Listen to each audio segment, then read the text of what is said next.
chick is me. Oh, chickadee chick, chickadee chick is me.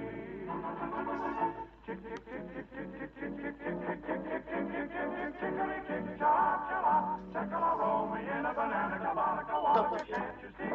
Chickadee chick is me. Chickadee chick, cha-cha-la, cha-cha-la, roll me in a banana, cabana, wallaka, can't you see? Clear current, prior 825 on 1816 ETA 14. To your hurry, of Florida Springs, your hurry connector. Cha-cha-la, roll me in a banana, cabana, wallaka, can't you see? Chickadee, chickadee, chickadee, chickadee, chickadee chick is me. Chickadee, chickadee chick is me.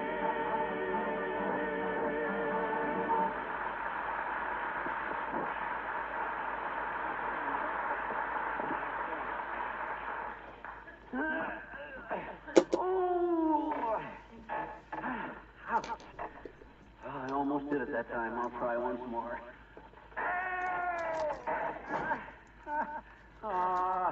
McGee, what broke? The arm broke off this chair. How? I was twisting my leg around it. Why? I was trying to bust it. Well, why on earth were you trying to break the arm off the chair? I was trying to break my leg.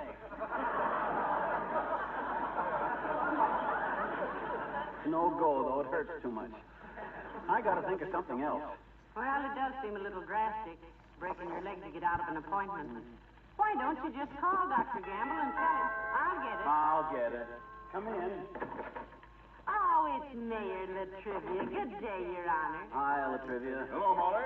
McGee, my dear fellow. Glad to see you, old chap. Have a cigar. How are you feeling? I'm a little suspicious of that jolly approach, to be strictly truthful. When I shake hands with a politician, I always count my fingers afterwards. Oh, that's very good, McGee. Very good. Do you mind if I send that to Reader's Digest? It'd be only fair. That's probably where McGee got it. What's on your mind, Latrivia? And don't tell me this is purely a social call. There's a gleam in your eye that I haven't seen since election time. My dear lad, I assure you I have no ulterior motive. That is, unless you consider a request for a small favor ulterior. Well, considering that he doesn't know what ulterior means, Your Honor, you may proceed with whatever you have in mind. Yeah, open up, kid. What's the small favor? City treasurer get caught with his budget down? You want me to go to prison for him for a few years, or what? It's just this, McGee. As it happens, Governor Jones and I are on opposite sides of the political fence. But that does not keep me from admiring him for his integrity and decent administration. Why, since those hallowed days when our pioneer ancestors first set foot on the shores of this great country, with intolerance behind them and the wild elements, surrounded on all sides by fierce savages and... did you speak to me, Mrs. McGee? She's trying to hand you your hat, Latrivia. You dropped it on the floor, Mr. Mayor. Oh, thank you. I guess that's what started me off. I always make a speech at the drop of a hat. I'm sorry. Look, McGee, just ask the governor one thing for me, will you? Ask him if the new racing commissioner... I'm sorry, Latrivia. You better ask him that stuff yourself. But I can't get an appointment with him. I've been trying all day. Then when I heard you were one of his bosom friends... Throw out your chest, Billy, and show his honor what a bosom friend looks like. Look, Latriv, once I got the governor elected, he was on his own, see? I didn't tell him how to run the state. When he comes to me for advice, that's different. But I never butt in. You better write him a letter. Very well. That's to be your attitude, McGee. But don't come to the city hall asking for favors, because you strike me as being... He didn't strike you at all, Mr. Mayor. I never lifted a finger at you, you big baby. I didn't say you did. I merely said you struck me as being... I was watching you both every second, and he didn't touch you. You're just whipping up a case of false arrest for assault and battery, Latrivia.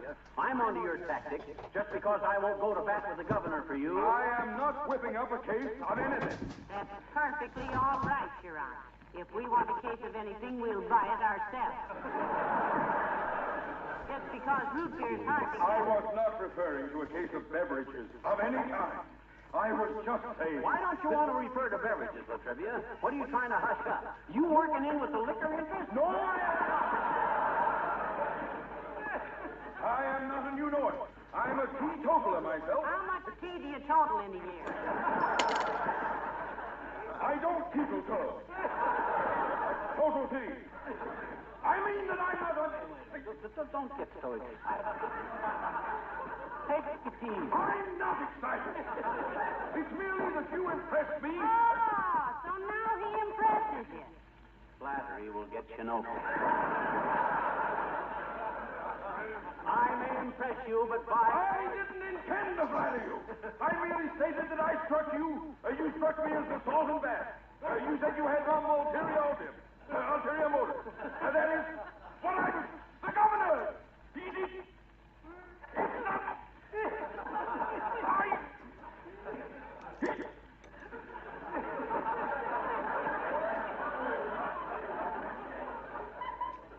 McGee.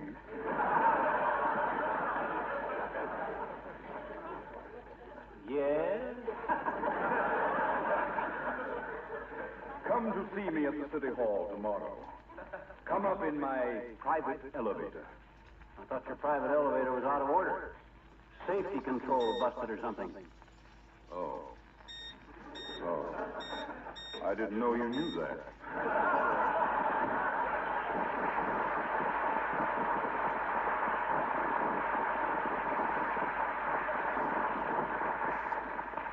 Great guy, Latrivia. Except he's always trying to get me into an argument. He does very well at it, too. Well, if he thinks I'm going to talk to the governor about... Hey, what time is it? What 3 time? minutes to 4. And the doctor said he'd call for you at 4, so you better be... Oh, dear. Come in. All ready, folks? Come on, let's go. Be right with you, doctor. Ready, McGee? Well, I'm as ready as I'll ever be, I guess. Now, watch yourselves on that front sidewalk, folks. It's pretty slippery. Don't want little bluegill here to break his leg. Break my... Where? You say it's icy out there? Well, come on. What are we waiting for? McGee, not so fast. Wait a minute. Take it easy, boy. You'll slip.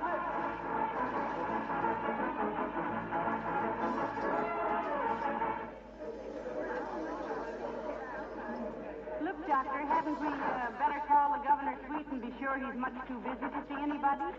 Yeah. We just can't go busting up there without being expected, Doc. I've taken care of that. I just called his room and told him his old pal, Fibber McGee, was coming up to see him. Well, what did he say to that? Well, I didn't actually speak to the governor himself. A state trooper answered the phone. He talked to the governor and said to come right up. Tell me something, doctor. Yes?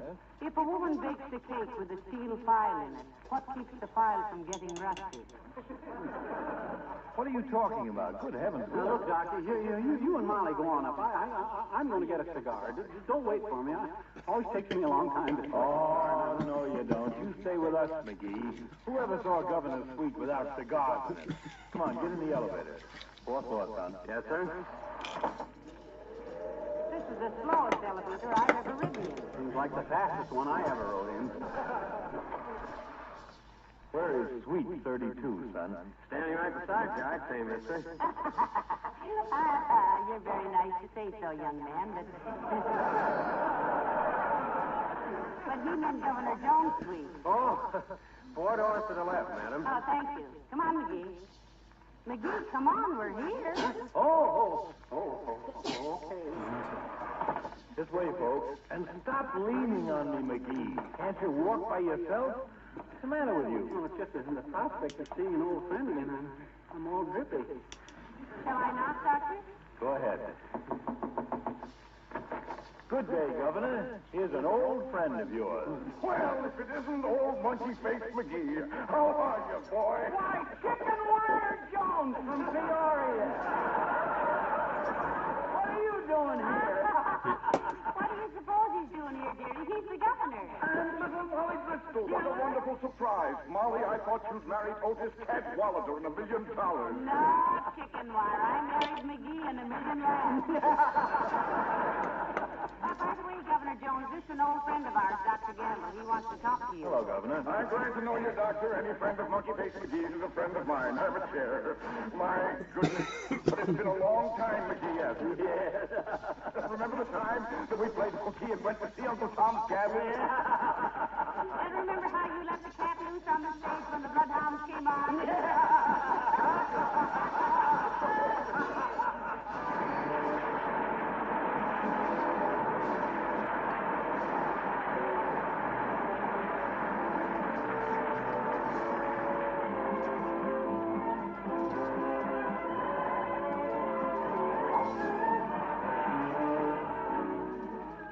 You know, there's something important I haven't mentioned lately. That's the health advantage of a waxed home.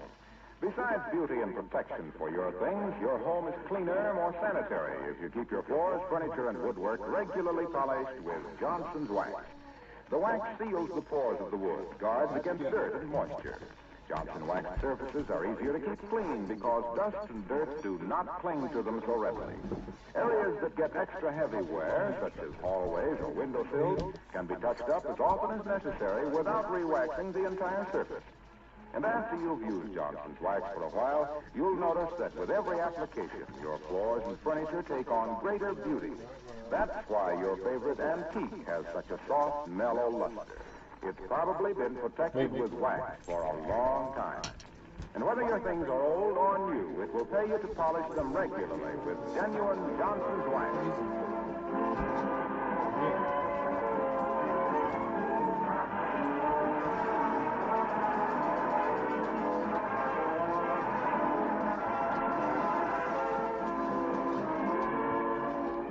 My gosh, Molly.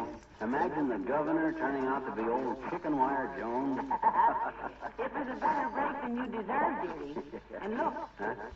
they say President Truman might come through Wistful Vista next month, so... Harry Truman? Well, what do you know? I gotta go down to the station and see him. Ah, good old Harry. Why, Harry and I are Yes? perfect strangers, come to think of it. Good night. Good night, all.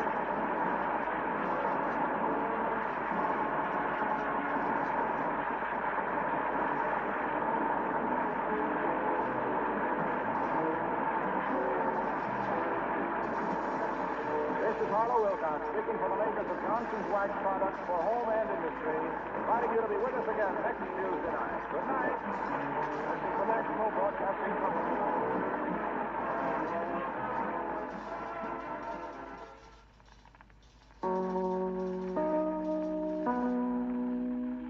The Wax program with Fibber McGee and Molly.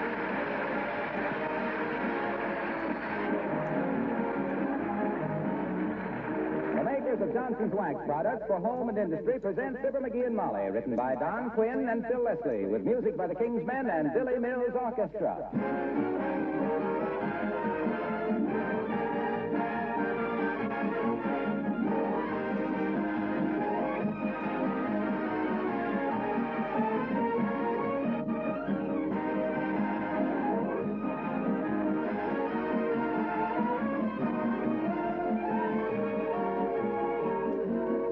What two things are you most anxious to have in your home? Aren't they beauty and cleanliness? Well, think for a moment how easily and inexpensively you can have both beauty and cleanliness just with an occasional application of genuine Johnson's Wax to your floors, furniture, and woodwork. A rich, mellow, polished wax surface is a thing of beauty in itself. The wax brings out the grain and beauty of the wood. It adds a soft luster to leather, linoleum, and metal surfaces. And, of course, this tough wax film protects these surfaces against air, dirt, and moisture. Dust and dirt do not adhere readily to a wax-polished surface. So cleaning is not only easier, but a waxed home is actually cleaner and more sanitary. Johnson's Wax is of the very finest quality and long-wearing. The cost is really very little. So why not practice protective housekeeping in your home with genuine Johnson's Wax? Dealers everywhere carry it.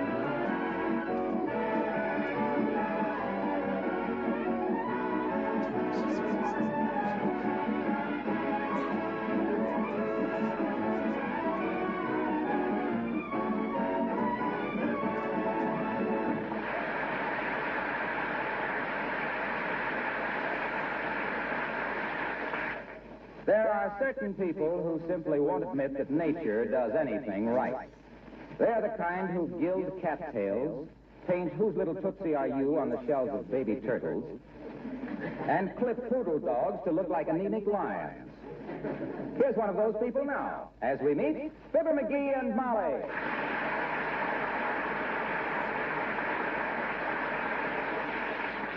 Hey, Fred, how much you charge me to paint this Christmas tree white?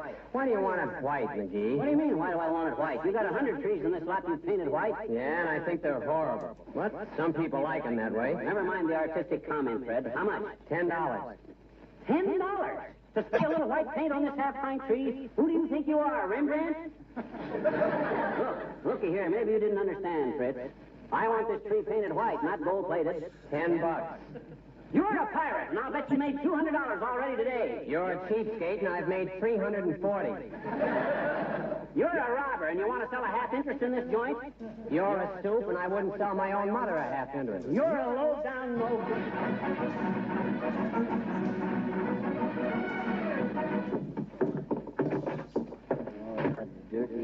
The dirty swindler. $10 to spray a little tree white. The rat. Cheating people right and left. Making $400 a day. The chiseler. I don't know whether to report him to the OPA or make him a better offer for a half interest. Low-down chiseler. What's the matter, McGee? This time. That guy, Fred Corrigan, that runs the Christmas tree lot at 14th and Oak. That dirty pine broker. Wanted to charge me $10 to paint our Christmas tree white. Well, it does seem a little high, dearie. But think of the work there is to it. Putting all those needles back on after the paint dries. They don't take the needles off. They just spray the tree. Wish, wish, wish. That's all there is to it. Well, if wishing will make it so, why don't you do it yourself?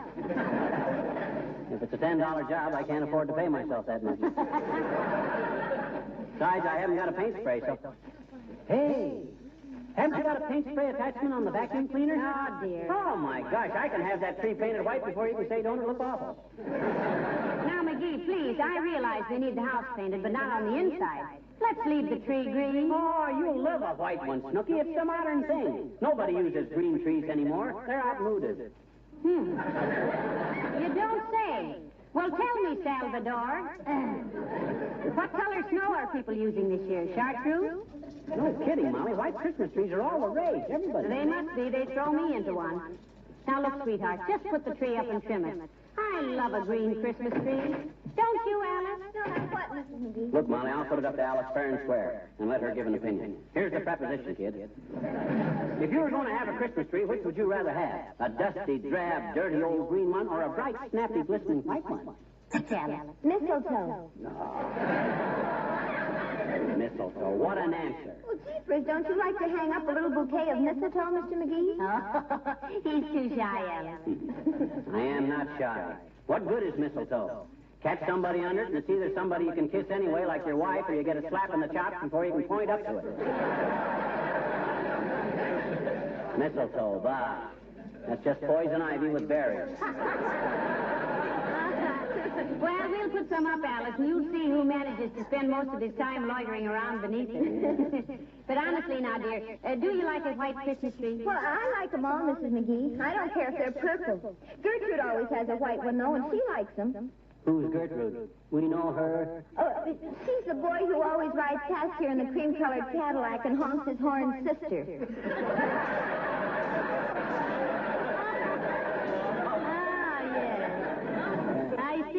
Well, himself here used to go with a man who owned a Stutz Bearcat's niece.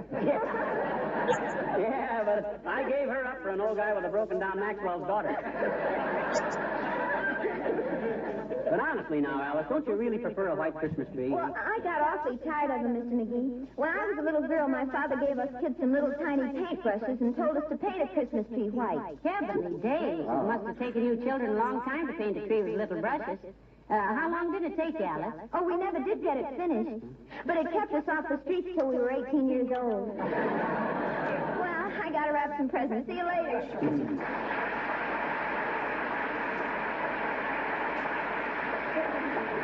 Right, kid. How all that lovely golden hair can grow out of that solid bone, I'll never know. Oh, she's awfully sweet, though, McGee. There isn't a mean thought in Alice's head. No, nor any other kind. Well, this ain't getting my tree sprayed. Where'd you leave the tree, dearie? Out in front. I can attach the vacuum cleaner cord from the porch light. Now, let me see if I get the... Come in. Oh, hello there, Dr. Gamble. Hello, Molly. How are you today, pantry paunch? Fine, Jumbo, fine. You out spreading a little Christmas cheer, telling your patients you're going to retire? Oh. He's not going to retire for years yet, are you, Doctor? My dear, I will retire on that far distant day when I can write a personal check for $400 and not have the hired help at the Fourth National Bank burst into hysterical laughter. Why, go on, you old miser. You got that much buried under a loose brick in the fireplace right now. Trouble with you is you got more affection for $1 than my wife has for a pound of butter. And that's the love match of the year, Fatso.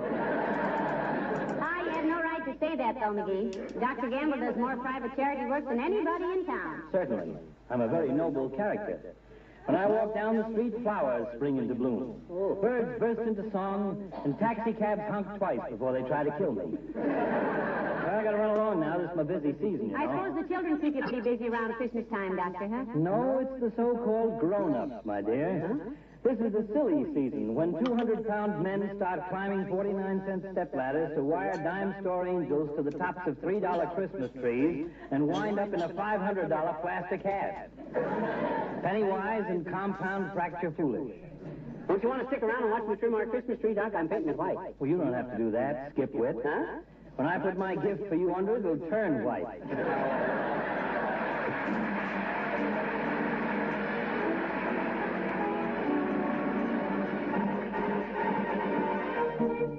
Billy Mills and the orchestra and the parade of the wooden soldiers.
Again. Clogs up like a sentimental woman at a sad movie. What seems to be the matter, dearie? This paint spray goes along all right for a minute, then it chokes up. And when it comes loose again, it throws a blob of paint that'd knock IQ out of the balcony.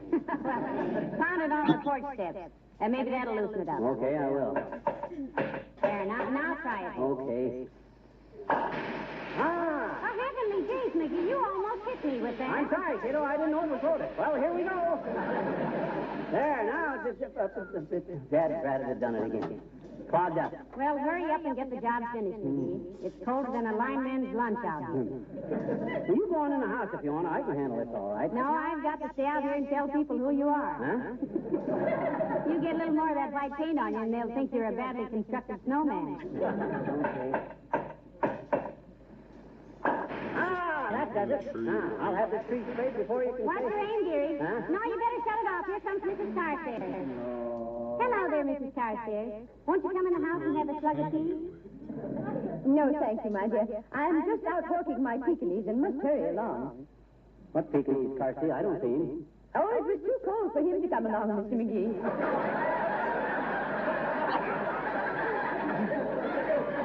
But as long as one of us goes out, he's satisfied. Ah, it's really a sweet little dog, Millicent, from what I've seen of him. Personally, I wouldn't have one of them four-legged dust mops as a gift. Give me a man-sized dog. I ever tell you about the hunting dog I had once, Carsey, by the name of Durante? Durante? Yeah, what a nose that dog had. Never forget one time we were walking through the woods. Me and my dog, pipe over my shoulder, gun in my mouth. What was that again? Gun over my shoulder and pipe in my mouth, and all of a sudden Durante freezes. He's on point. Nose quivering, tail out like a ramrod. 1 foot in the air. I raises my gun, walk slowly forward, and there, not 10 feet away, was a guy sitting on a stump. That was quite a dog, Mr. McGee. Trained to flush game wardens, was he? No, sir. I bawled the dog out, and then I was never so ashamed in my life. It was the smartest thing he'd ever done. Why? Well, sir, I got talking to the guy, and you know what? His name was Partridge. Henry W. Partridge. Wasn't that wonderful, Carsey?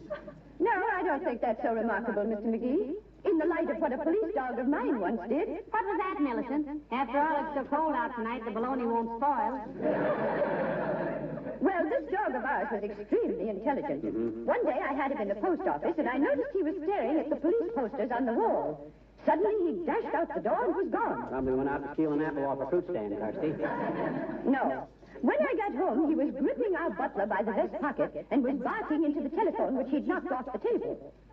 When the police arrived, it turned out that Jarvis was wanted by the authorities in 3 states. Yes, but why was your dog holding him by the vest pocket, Millicent? That was where our butler kept his fountain pen. You see, he was wanted for forgery. Well, so nice to see you. Good evening.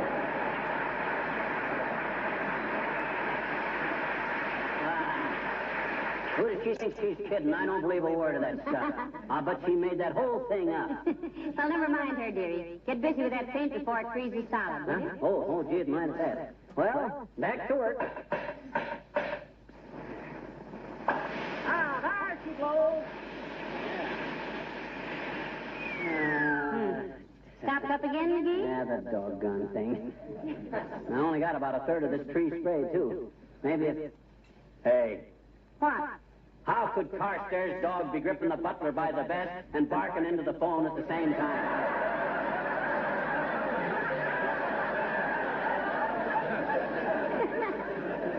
Why, she didn't say he was gripping the butler with his teeth, dearie. Huh? You know, after all, a dog as smart as that could hold him down with one hind paw, dial the police station with the other, and use his front feet to take fingerprints. Yeah, maybe, but how should... Oh, well, why should I worry? That's better yet. You're getting more paint on yourself than you are on the tree, McGee. Well, the wind keeps changing. They ought to make these paint sprays with a weather vane on them. By George. Oh, dear. In the time you've taken to get this tree a dirty gray, Captain, I could have whitewashed the Kaibab National Forest with a flip gun. Well, doggone it, I don't feel... Hello, folks. What's going on here? Hello, Mr. Wilcox. Hi, Junior. Pull up a French step and give yourself a three-point landing. Well, you want your Christmas tree painted white, Mr. Wilcox. Start home and get it. Yeah, I won't be out here very long, Junie. As soon as I adjust the nozzle on this... Hey, wait a minute, Mac. You mean to stand there like a front man for Painter's Colic and tell me you're actually going to ruin that pretty little tree with white paint? Ruining that refugee from the forest primeval? Despoiling a magnificent evergreen? Ah, skip the dramatics, Junior. We know you memorized Evangeline in high school. And you played the heavy in the Chautauqua Company of Rebecca Sunnybrook Farm, too, didn't you, Mr. Wilcox? The juvenile lead, if you please. I also had 3 seasons of Shakespeare. A likely story. When you play Shakespeare, son, that's when Othello needs a friend. Everyone in Omaha, I'll have you know, said I was another Barrymore. Why, when I came out in my tights and said, oh, what a rogue and peasant slave am I. You can say that again. Now, hush, McGee. I love Shakespeare. Go on, Mr. Wilcox. Is it not monstrous that this player here, seeing a lady forced to menial tasks and seeing such drudgery, would not then dispense a thing called Johnson's blow coat? forsooth a goodly fluid, which sprayed upon this colory linoleum thus eliminates the scrub. No rub, no bump. Just pour it on, and in 1/3 the time it takes for our glass to turn, it dries. If Shakespeare ain't in the public domain, this two-bit Orson Welles is going to be sued for $9 million. Ah, yes, it dries, and so mirror-like it gleams. The porridge spilled, wiped off, leaves not a single spot. The labor saved, the hours gained, the beauty seized. His glow. Beloved by chatelaine and serving wench alike. Your nearest dealer. Hey, now wait a minute, Mr. Wilcox. Is that in Hamlet? My dear girl, it's in every hamlet, every village, every town, city, and metropolis.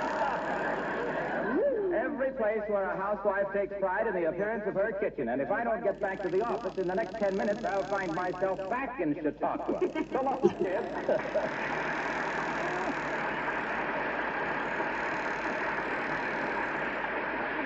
There goes the biggest ham I've seen since Blue Boy went to the State Fair. He better be careful or he'll wind up on a platter with an apple in his mouth. Now, but this ain't getting my tree sprayed. Well, hurry up. You almost got it done now. Yeah. Let's see, I get her over. Ah, there she goes.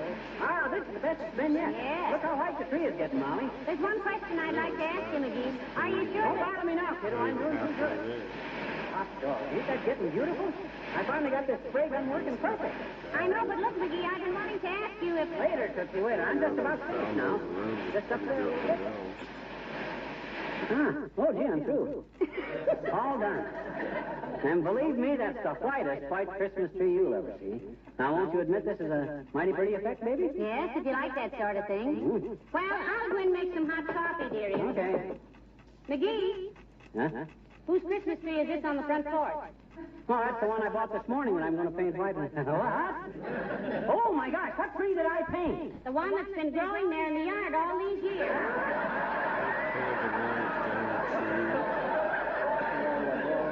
Bring in the vacuum cleaner when you come. Of all that dick.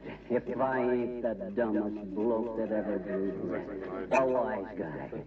I know it all. Can't tell one tree from another. One that's growing and one that ain't. I'm a septic. I'm a brainless, incompetent, ham-handed butterfingers. If I wasn't so stupid, I'd never let me sit here and insult myself like this. Dad rat. Dad. Hi, mister. What's the matter? I know that voice. Is that you, Teeny? Sure it is, I betcha. What you sitting there with your head in your hands for, mister? Got a headache? Want me to get you an aspirin? Want me to? No, thanks. Medicine won't touch the kind of headache I got. I just busted my ego in 4 places. Gee, I'm sorry, mister. Yeah. Oh, boy. Who did that? Huh? Who did what? Who painted that tree white? Gee, is that ever beautiful? Yeah, but that ain't the one. And it's growing right there in your yard. Yeah, you see, I got a little confused. And Oh, Mr. McGee, you're wonderful. Huh? I am? You're the nicest man in town, I bet you. You put your Christmas tree right out in the front yard where everybody can share it with you, didn't you? Well, I didn't exactly. All the kids in the neighborhood are going to love you for this, mister. Boy, I can hardly wait to get it all lighted up. You can't, eh? Hmm? I says you can't, eh? Can't what? You can't wait till I get it all lighted up. Gee, neither can I. And you know what, mister? What? When it's growing in the ground like that, you can't wobble and fall over either. Our Christmas tree at home is always wobbly. Yeah, lots of people make that mistake, sis. They don't stop to think if they were a tree and got all lit up and then came into a warm room, they'd wobble a little too.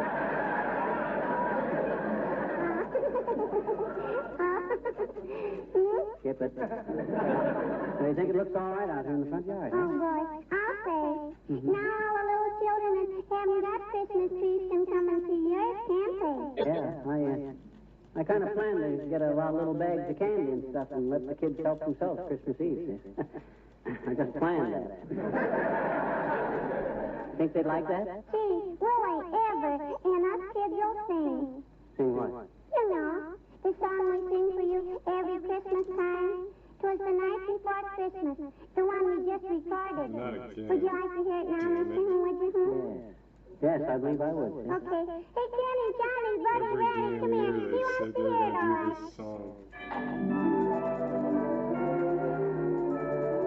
I wonder if wonderful bunch of kids going around the neighborhood with a 30-piece orchestra.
To see what was the matter. I went to the window, I flew like a flash, tore open the shutters, threw open the sash. Then, what to my wondering, I should appear but a miniature sleigh, and a tiny reindeer. With a little old driver so lively and quick that I knew right away that it must be St. Nick. All bundled in fur from his head to his foot, old Santa was covered with ashes and soot. I drew in my head and was turning around, when down the chimney he came with a bow.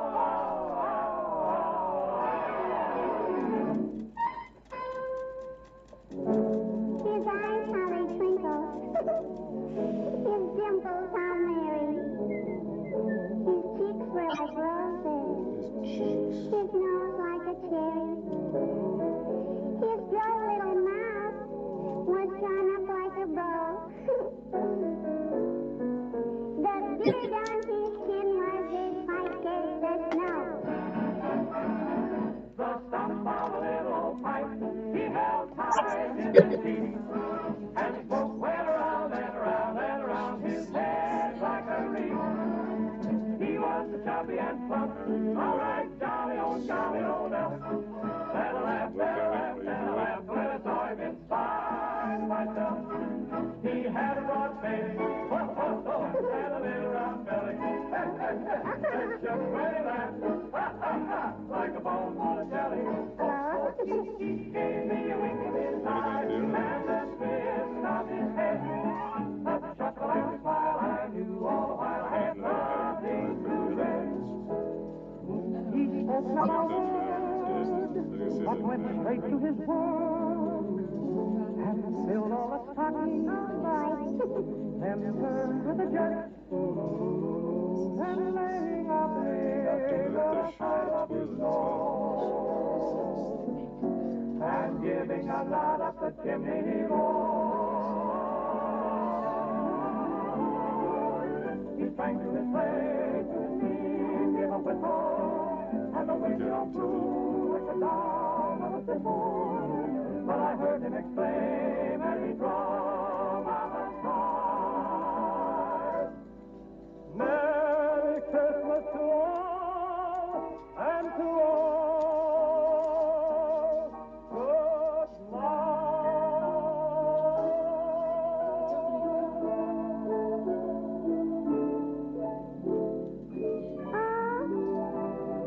Nobody else saw you go in there wishing you a gift. After Christmas and all through the house, not a creature is stirring, not even a mouse.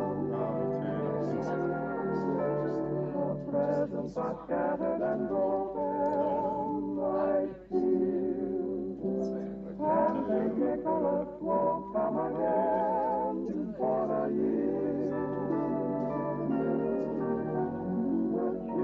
So can you hide in there? You gotta go. How do you hide if you gotta shoot the toilet?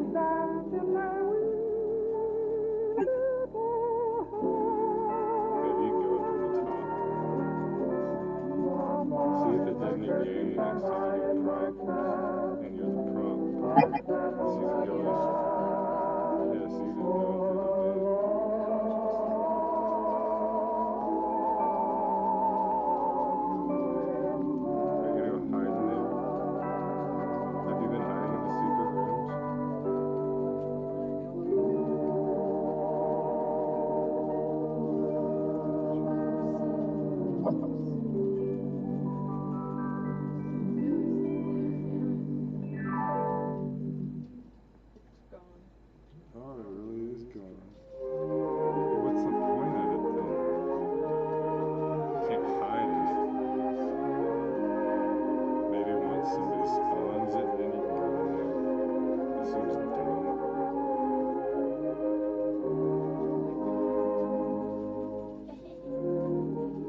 the National Broadcasting Company.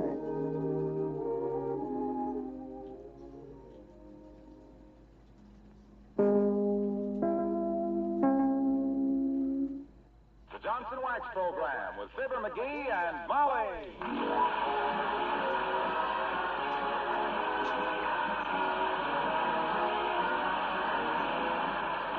The makers of Johnson's Wax products for home and industry present Fibber McGee and Molly, written by Don Quinn and Phil Leslie, with music by the King's Men and Billy Mills Orchestra.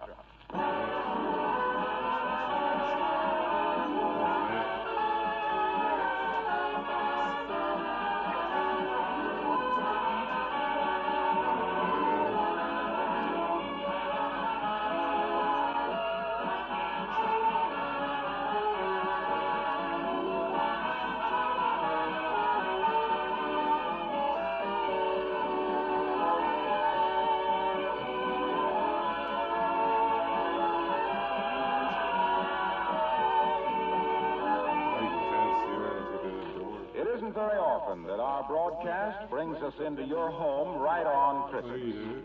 All of us on the show and the makers of Johnson's Wax products consider it a privilege and an honor to be included in your family circle tonight and to have an opportunity to say Merry Christmas.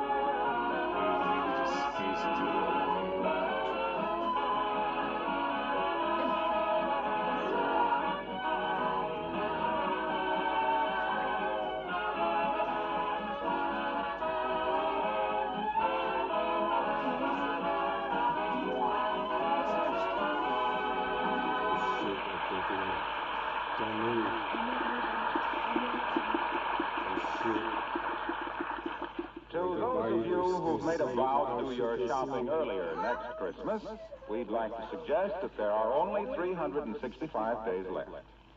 And if you hurry, maybe you can get one of those unique and handsome articles like the one just presented to and now being admired by Fibber McGee and Molly.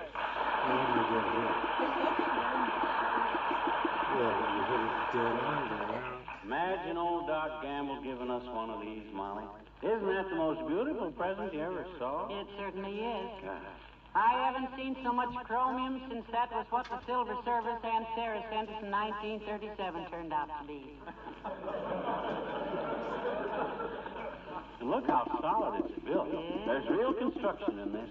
Certainly is well made. You don't pick these things up in bargain basements, kiddo. There was a lot of thought went into buying a thing like this. I'll bet there was. Yes, sir. What is it?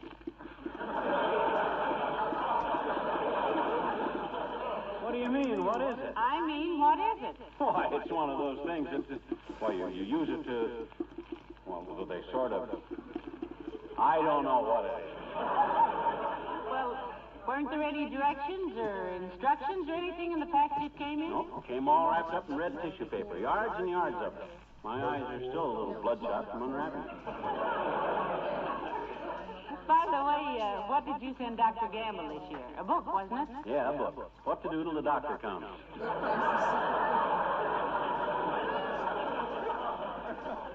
This thing. I'll be doggone if I know whether to listen to this or cook with it. I don't know whether to tune it in, turn it on, or toss it out.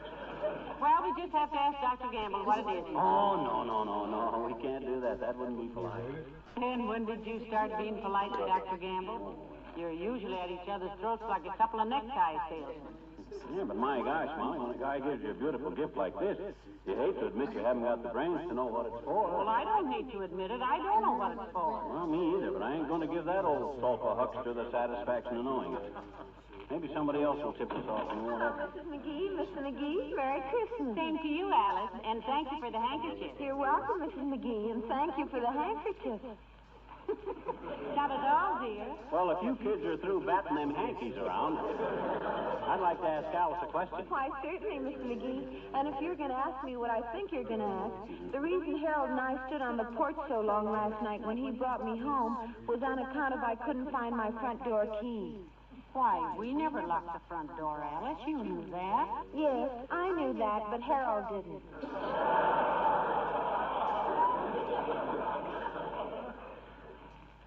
Who's Harold, Alice?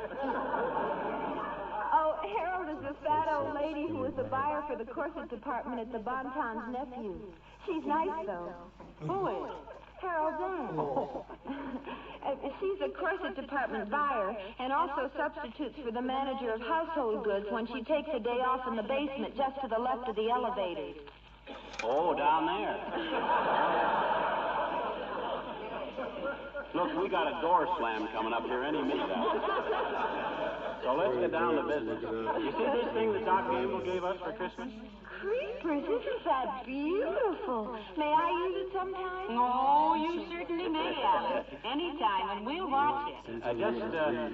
How do you use it, Alice? I mean, I just wondered if you use it the same way we do. Oh, I probably do, Mr. McGee. How do you use it? Now, he asked you first, dear. Yeah, I just wanted to be sure you knew how to operate it, Alice. I wouldn't want you to get hurt, you know. Get hurt with one of these things? Oh, Mr. McGee, you say the funniest thing. Well, I've got to go now. I have several more presents to take around. Where are they, Alice? Did you leave them upstairs? No, I left them right here in the hall. No, Alice, please. Not on Christmas night, Alice. Right here in the hall table drawer.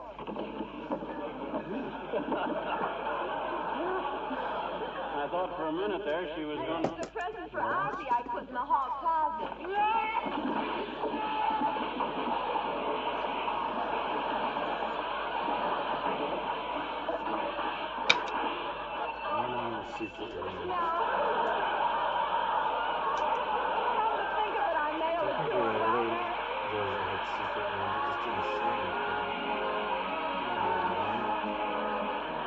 Billy Mills of the orchestra and symphony.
McGee, will you please stop worrying about that gift from Dr. Gamble?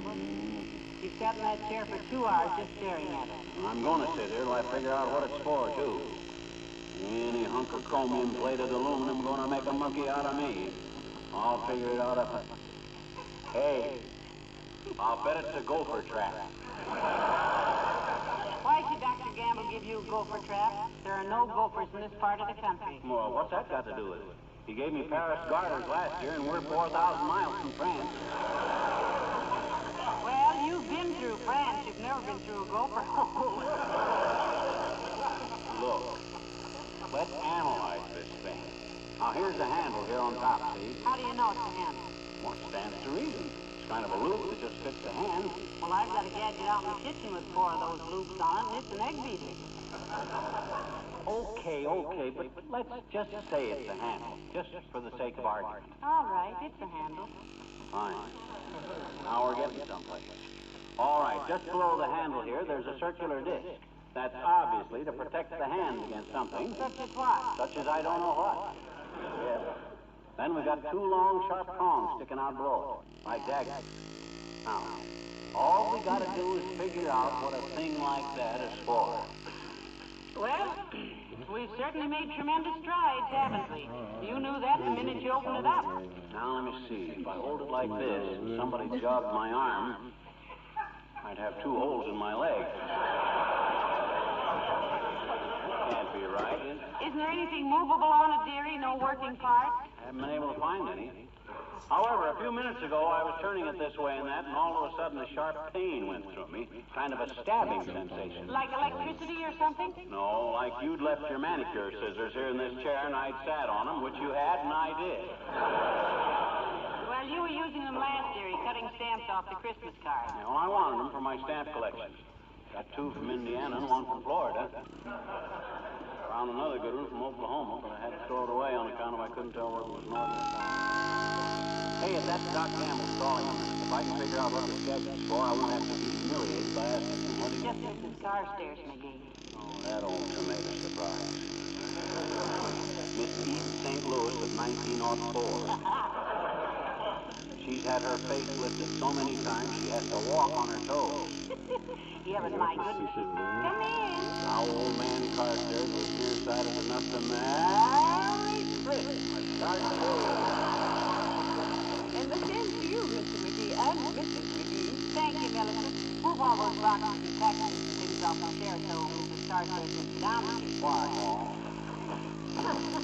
Well, Chris Kringle thinks you've done very well by you, my dear. Ah, he did indeed, Mrs. Carstairs. The only thing I wanted that I didn't get was a new waffle iron. Chris crossed me on that. I done all right, though, Carson. What do you think of this thing that Doc Campbell gave you? Yes. I gave my husband one of those for his birthday. Oh. They make a splendid gift for men. What do you do with it, Mrs. Carstairs? Oh, he still has it, my dear. Yeah, but what was it for? For his birthday. But what is it good for? Well, I only know what the salesman told me, my dear, and he said it was good for years and years. By the way, Mrs. McGee, thank you so much for the lovely handkerchief. I'm so glad you like them, Millicent, and thank you for the lovely handkerchief. It's so beautiful. I've been sitting around in drafts trying to get sold. Look, Carson, getting back to this gadget here, just take... Oh, I almost forgot. Let me show you what my husband gave me for Christmas. Here. Isn't it beautiful? Ah, for goodness sake. A cornet. Oh, no, my dear. A trumpet. Something I've always wanted. You mean you can play on anything? Oh, yes, a little, Mr. McGee. Well. Confidentially, I played truant from Wellesley one year and went on the road as trumpet player for Bumpsy Van Jive's original Barrel House Dance Bandit. Oh, such fun, really. And you know what? No, what, Millicent? On May 12th, I've been invited to play as guest trumpeter at the Wistful Vista racetrack. No kidding. Let's hear you play Boots and Saddles, Carson. Oh, certainly.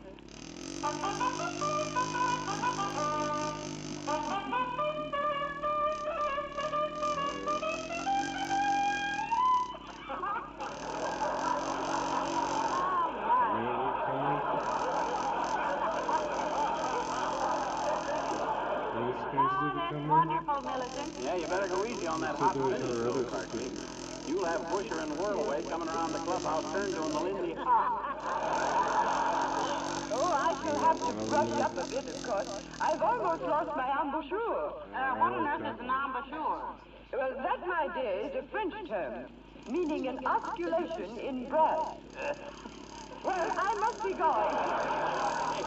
Wait a minute, Carson. About this gadget here, what's it for and how do you use it? Well, that depends, Mr. McGee. Are you right-handed or left-handed? Oh, he's right-handed. Oh, then of course you use it in your left hand, Mr. McGee, thus leaving the right hand free to work with.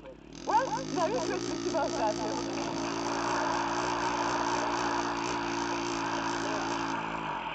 least I know this thing is to be used in the left hand. That's a big help. Can you imagine her playing the trumpet, McGee? And very well, too, I thought. Yeah, I can hardly wait for her guest shot at the racetrack. That'll be the first time anybody blew their brains out before a race. Hey, do you suppose this thing could be a potato slicer? I do not. Anybody who approached a beautiful Idaho potato with a lethal weapon like that would get a nasty note from Governor Williams. Oh. Look, Huh? I have an idea. Let me see it a minute. Okay, but be careful. Them prongs are sharp. Matter of fact, a gift like this ought to be labeled from Harry to Carrie, with love. Harry, why you want to look at it, Molly? Look, now, all you have to do is write to the man who made this and ask him what it's for. Hot dog, is his name on there? It certainly is, stamped right into the metal. What is it? Half pending. Oh, Molly, that's a Merry Christmas, Molly. The same to you, Mac. Hello, Mr. Wilcox. Hi, Junior, you're just the guy I wanted to see. Yes, Mr. Wilcox, we received a simply wonderful gift. Oh, you mean that electric iron I sent you? Glad you like it. Yeah, but that isn't the thing. I thought it'd be a good gift for you, Molly, considering the time you spent pressing his nibs trousers here. He's the only guy I know who always looks like he's been smuggling cantaloupes in his pant leg. Ah, now, Mr. Wilcox. Look, Junior, when you grow up, you'll realize that clothes ain't so awful important. No. You ever try walking down 14th Street without any? Well, he means that you can't judge a man by his clothes, Mr. Wilcox. Certainly not. The seats of the mighty are often shiny, Junior. Remember that. It's better to have bags under the knees than under the eyes. There's many a dull character going around with sharp creases. Yes, I A know. wide lapel don't cover up a narrow mind, Junior. And a two-faced fella can look awful good in a single-breasted coat. Yeah. A large check don't make much noise in the First National Bank. Well, so And the horsehair out of some people's shoulder pads would look a lot better on the original horse's neck. Now, you got any more sartorical comments to make? No, Dad, I'm through. Well, good. Now maybe we can get down to business. Show Mr. Wilcox what you got for Christmas, dearie. Here, Junior, this thing. Ever see one of these before? Seen them. Why, I used to manufacture them. Huh? Sure. My brother, Big Sedgwick Wilcox, and I have a little factory together. Oh, heavenly days. Our troubles are over. Ah, dog. Used to build these things, eh, Junior? Well, sit down, boy. Pass in the cigars, Molly. Have a panatella, fella. I don't use them, thanks. Oh. Of course, when I was manufacturing these gadgets, it was before I ever heard of Johnson self-polishing local. Oh, of course, but when you made these things... Which reminds me, folks, I have a little message from the Johnson Wax people. Well, are we supposed to fall on the floor with loud shouts of amazement, Waxy?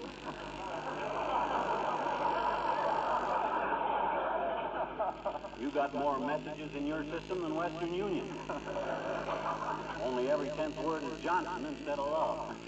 Now, don't let him stop you, Mr. Wilcox. Go right ahead. Okay. Merry Christmas and a Happy New Year. Well, same to you, son. Go ahead with the message. That was it. Merry Christmas and a Happy New Year from the Johnson Wax people in Racine, Wisconsin and Brantford, Ontario. Now then, what were you saying about this Christmas present? Well, he wants to know what it's for, and so do I. I'm sorry, Molly. I promised Doc Gamble I wouldn't tell. He said he was giving you this and for me not to spoil the surprise. Well, jingle bells, kids. Jingle bells, kid. Why, of all the dirty, low-down tricks, he knew and he wouldn't tell. Maybe it's a puzzle of some kind, McGee. You can say that again. Hey, do you suppose this thing is a practical joke? Do you think it's liable to explode or squirt water out or something? No, I don't. Dr. Gamble doesn't like practical jokes. You know, he told me once that anybody who would give anybody a loaded cigar ought to be made to eat 6 of them and then have his appendix removed with a blowtorch. Ah, that sounds just like our kindly old family physician. Halfway up in the next block. That Cowtown Kildare thinks the human frame is merely something for him and his buddies to play mumbly peg on. He snoops around among the various organs like a prospect in a Wurlitzer sales room. Besides which, if I... Come in. Well, for goodness sake, Merry Christmas, Mr. Mayor. Thank you, Molly, and the same to you. Merry Christmas, McGee. Well, likewise, Latrivia. Hey, I got a kind of a problem on my hands, Latrivia. Well, glad to help you, McGee. What seems to be your trouble? It's this thing I got for Christmas, Latriv. Look. What's it for? What's it for, he says. That's all, brother. Class dismissed. Well, did you have a nice Christmas, Latrivia? Splendid, thank you. And you? Just lovely, Your Honor. I gave himself here a nice leather tackle box and he bought me a new hat. He bought you a new hat? You betcha. And a beauty, too, Latrivia, if I do say so myself as I shouldn't. It's right there on the floor, right in front of you there in that box. Say, that is a beautiful hat. Hey, don't step on it, Latrivia. I won't, don't worry. I usually keep an eagle eye about me. Do you really, Mr. Mayor? That's interesting. I always carry an elk tooth myself. But every guy who's own good luck piece, I always say. You misunderstood me, McGee. When I said I usually keep an eagle's eye about How do me, you carry it, Latrivia? On a chain? Of course not. Don't be ridiculous. I just... Oh, it's in a ring. Take your gloves off and let's see it, Mr. Mayor. I've never seen an eagle's eye ring. I do not have an evil eye. I mean eagle's eye. It isn't a case Oh, what do we care if it ain't a real eagle's eye, Latrivia? You mustn't be ashamed of a little thing like that. I am not ashamed of it.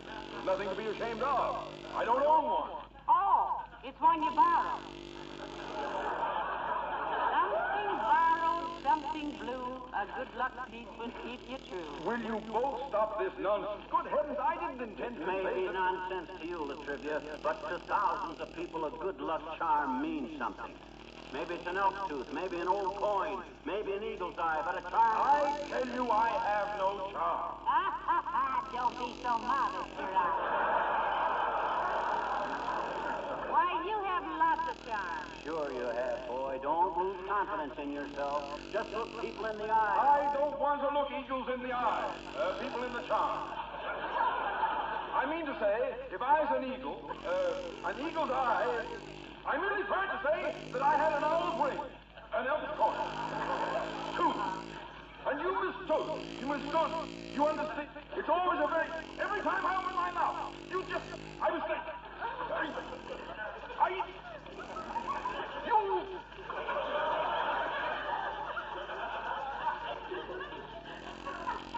McGee. Yes?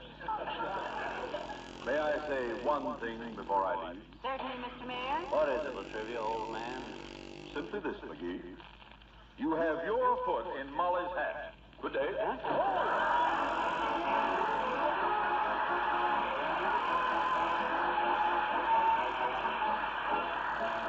here are the King's Men with Jingle Bells.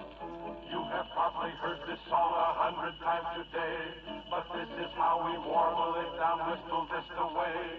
A day or two ago, when all the ground was white, I thought I'd take a ride with pretty Fanny Bright. I got my cocktail bag to 40 speed. I hitched him to an open sleigh and crack, I couldn't believe. Jingle bell, jingle all the way. Oh, what fun it is to ride in a one-horse open sleigh. Jingle bell, jingle all the way. Oh, what fun it is to ride in a one-horse open sleigh. Jingle bell, jingle, jingle, dashing through the snow in a one-horse open sleigh.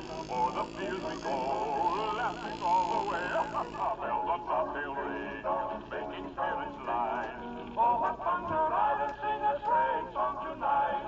Jingle bell, jingle all the way. Oh, what fun it is to ride in a one-horse open sleigh. Jingle bell, jingle all the way. Oh, what fun it is to ride in a one-horse open sleigh. The hour was getting late, so we started back right then. For Blondie waiting at the gate if we weren't home by 10. The horse was lean and lank, misfortune seemed his lot. He fell into a drifted bank and we got him shot. Jingle bell, jingle all the way.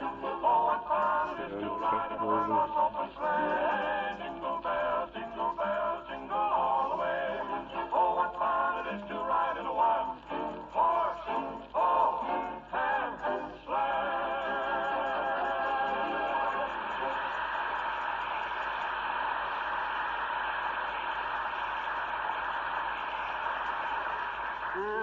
See, now, it couldn't be a bootjack. Stab yourself in the ankle every time you use it. How about a can opener? Oh, no, it's too simple. Oh, I got it. Hey, Molly. Yes, dearie? You know what this is? It's a potato masher. Am I dumb not to have thought of that before? If that was a masher, dearie, and I was a potato, I'd certainly slap his face. You don't think it's a potato masher? To give you a short answer, no. Oh. Those two sharp prongs would stab holes in the saucepan and nothing flat. Oh, yeah. I see what you mean. Well, I wish I could get the answer. As the phonograph needle said to the turntable, this thing is driving me into an early groove. Why would you do something Well, I can see just one way out, dearie. Call Dr. Gamble and tell him frankly that you don't know what his gift is for. I hate to do that. He'd have the laugh on me the rest of my life. Suppose it turned out to be a necktie rack or something simple like that. Wouldn't I look dopey? Well, my goodness, you can't sit in that chair the rest of your days glaring at it. Why don't you do something? Come in. Oh, hello, Dr. Gamble. Merry Christmas. Same to you, my dear. And even to you, Marblehead. Tell him what the damn thing is.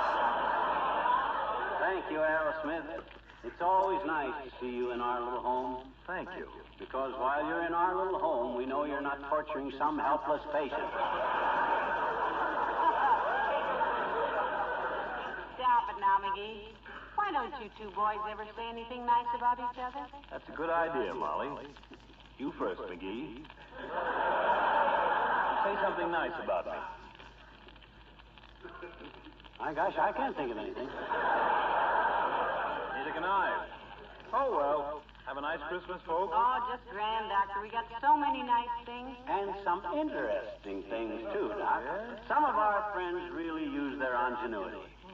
Now, you take... I'll get it. I'll get it. 79 Wistful Vista, Molly McGee speaking. Who? Yes, he's right here. For you, Doctor. Thank you. Just tell them to put a mustard plaster on it, and if the panes start coming too close together, they're smoking too much. I see. Hello. Hello, Gamble speaking. Who? Oh, yes, Mrs. Holland. He won't. Well, tie his legs together and try again. I'll be there as soon as I can. Goodbye. Nurse? Housekeeper. Can't get our turkey in the oven.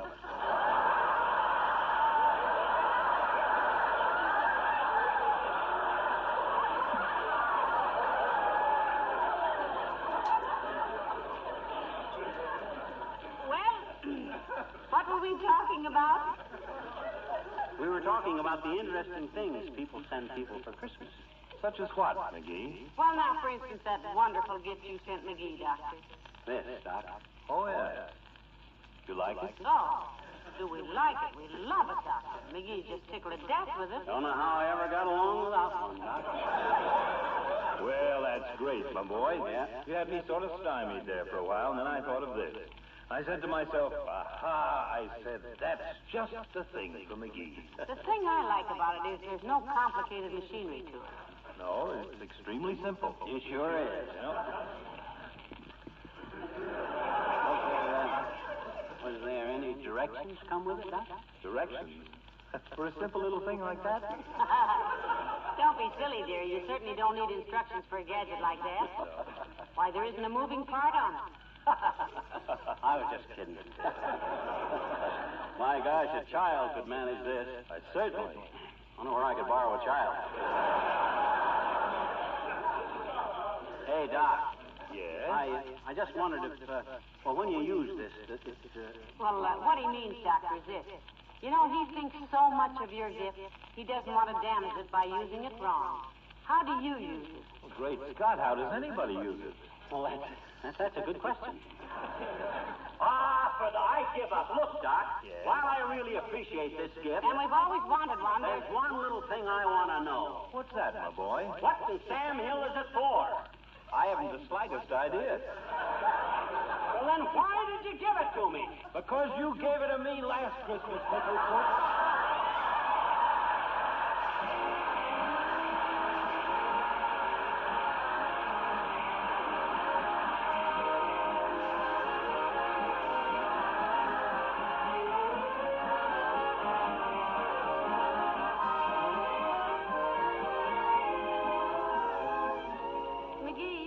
If you really want to solve the mystery of that gadget, why don't you call the people you bought it from? They wouldn't know. Why wouldn't they?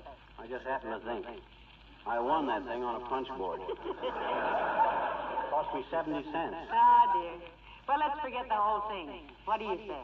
I say this. Ladies and gentlemen, this is a very, very special Christmas. The first peacetime Christmas in 5 years. For millions of war victims all over the world, it isn't a very merry one, which makes us doubly appreciative of our own blessing. Among which we count the friendship of all of you who have been so loyal to us these many years. Merry Christmas to you. And good night, all. This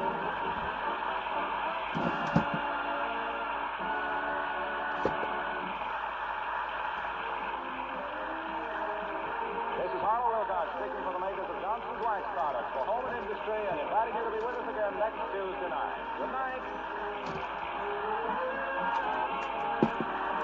This is the National Broadcasting Company.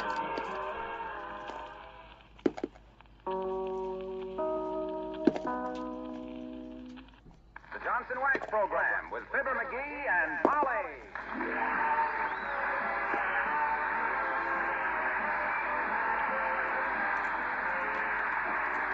The makers of Johnson's Wax Products for home and industry present Fibber McGee and Molly, written by Don Quinn and Phil Leslie, with music by the King's Men and Billy Mills Orchestra.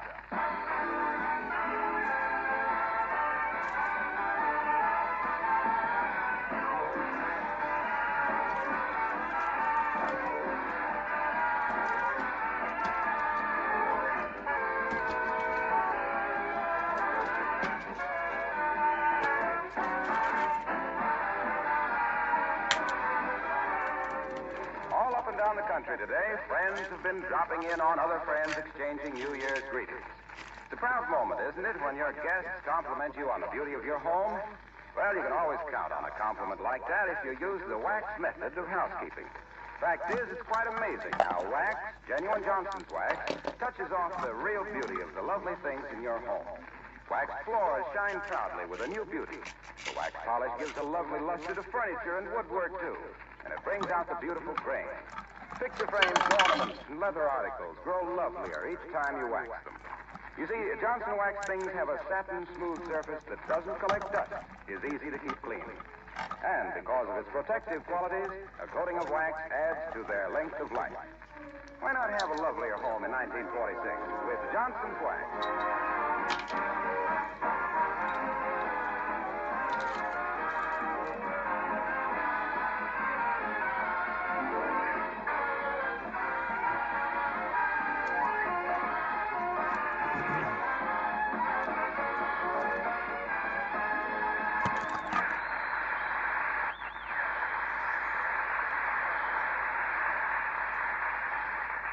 For non-professionals, there are 3 different approaches to typewriting. Hunt and peck, hope and hit, poke and pray. And here at 79 Wistful Vista, we find the Squire combining the worst features of each. As we meet, Fibber McGee and Molly.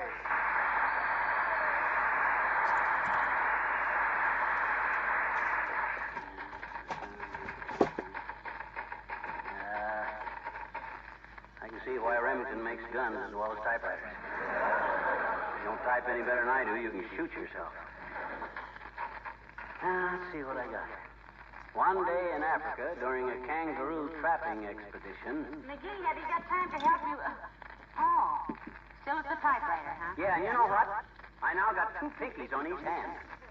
My forefingers are worn down to the second knuckle. What are you doing, writing yourself an anonymous letter? Oh, I'm writing out my entry into a contest. Oh, heavenly days. Another one? What is it this time? I'm writing a story. A story? Yep. Long or short? Tall. Tall, huh? Yep. Tall story contest at the Elks Club. $100 first prize. Entry's got to be in by 5 o'clock tonight. Well, good for you, dearie. Yep. You might as well cash in on that talent as give it away to your friends for free. Yep. Your only rival for tall stories is the Empire State Building. That's what all the guys at the Elks Club say, too, and they've all got big bets on me to win. Well, why not? You're a cinch. Yep. Mind if I read what you've written? No, go ahead. Okay. Tales Theory by Fibber, 1/2, $, 2 smudges, McGree. You better let me read it. My typing ain't very clean. You're not kidding, sweetheart. This looks like you'd gone at the typewriter with 4 wooden mallets like a xylophone. It says Tall Story by Fibber McGee. That's fine, dearie. Very good. Well, wait till you hear it. There's more. Oh, pardon me. One day in Africa, during a kangaroo trapping expedition... Well, aside from the fact there are no kangaroos in Africa, I think it's fine. Read the rest of it. That's all I got. I can't think of a good yarn. Oh, nonsense. You've got a million of them, dearie. How about the one you told the milkman this very morning? What? About how you used to drive a milk wagon and your horse was so smart, he not only knew all the customers, but used to read the newspapers to see if anybody new had moved into the neighborhood? Oh, they don't want true stories. Ah, I see. Besides, there's something about writing them down on paper that just piques me. They don't look reasonable. I think I better start off over. Now, one day, when I was deep-sea fishing at Acapulco. Hey, how do you spell Acapulco? Where is it? I don't know. Well, make it Havana. Oh, You can copy that off your cigar bag. good idea. Deep-sea fishing at Havana, Florida. Why, Havana's in Cuba. Since when? Well, that I couldn't say, dearie. I only know that... Oh, am I interrupting your work, Mr. McGee? Oh, not at all, Alice. I'm never bothered by minor disturbances. Well, I'm not a minor disturbance, Mr. McGee. I was 21 last October. Well, he's writing a tall story for the Elks Club contest, Alice. Oh, creepers, isn't that wonderful? Maybe he could even write a novel or a play or something sometime. What do you mean I could write a play or a novel or something sometime? I got one almost finished right now. I'm calling it Life with My Father. There is a play by that name, McGee. Very successful, too. What? Life with My Father? No, it's just called Life with Father. Well, how do you like that? You think up an idea, somebody takes it, changes one word, and you got no legal protection whatsoever. I think playwriting is horribly interesting. I go out once in a while with a fellow that he's a playwright. He's kind of a Noel coward. He is, eh? Yes, he'd like to write like Noel, but he's afraid. I'll never forget one time in New York, the Theater Guild come to me and asked me to write a show for him. I suppose Elmer Rice was busy at the time, being thrown at a wedding party.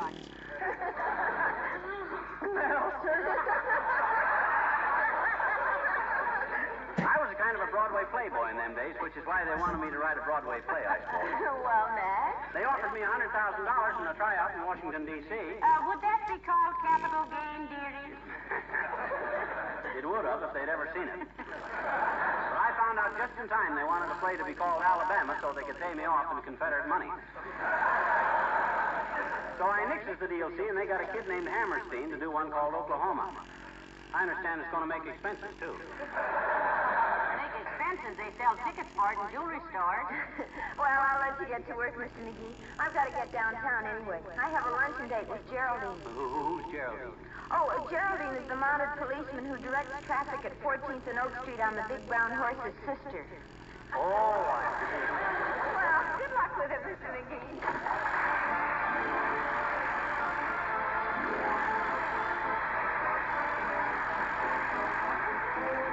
Billy Mills and the orchestra and 2 guitars.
tall story. Oh, terrible. I can't think of anything to write. I had a wonderful start on this one, too, but it petered out. What was it? It was about the time I flew a balloon over Mount Vesuvius while it was erupting. Oh, why, that sounds very interesting.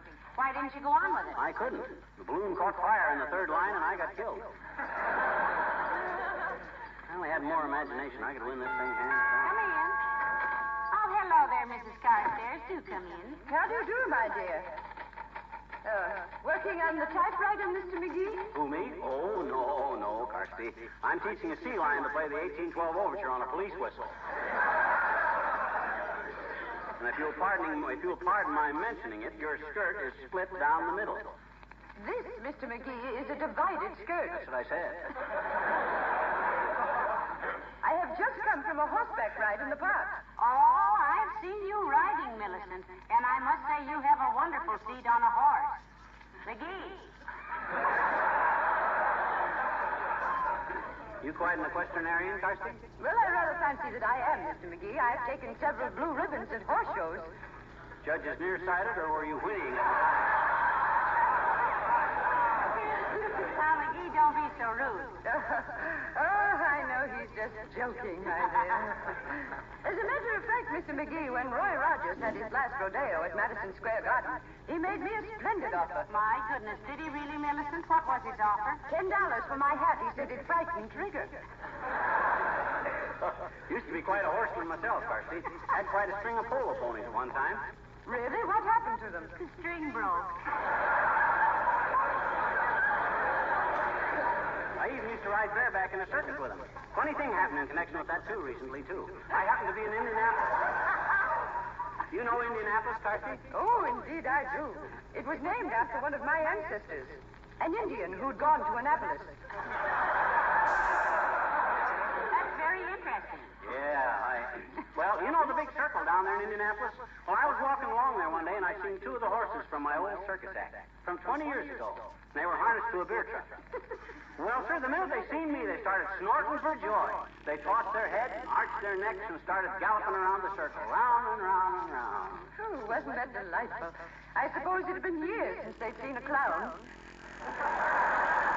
So what does I do but I throws off my overcoat, steps out of my shoes, and leaps onto their backs. And for 20 minutes we galloped around that circle, me jumping on and off, turning triple somersaults, handsprings, and flip-flops.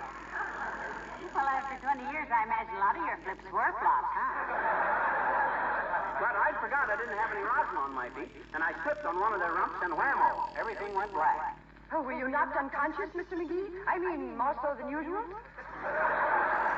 No, I wasn't, Carsty. I flew through the air right into a Keep Our City Clean box, and the lid fell on me. Hasn't himself here had the most fascinating experiences, Millicent? Simply astounding, my dear. Sometime when you have a free hour, Mr. McGee, I should like to hear more of your circus stories. Why, sure, Carsty, anytime. Shall I give you a ring? Well, under the circumstances, give me 3 rings. Good day, my dear.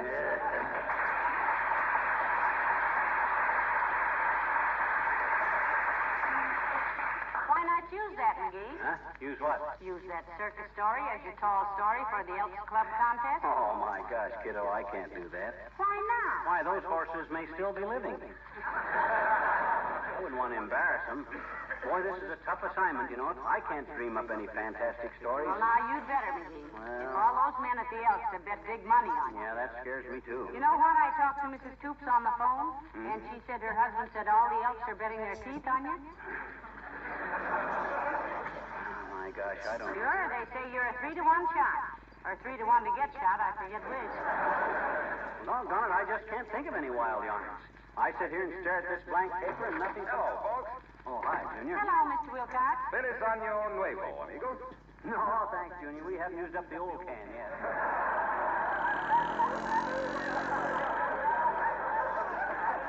No, McGee, that was Happy New Year in Spanish, I think. Wasn't it, Mr. Wilcox? Sure, I picked up quite a bit of Spanish when I was deep sea fishing down in Acapulco. Deep sea fishing in Acapulco, eh? Yeah. You're just the guy I wanted to see, Junie. How do you spell it?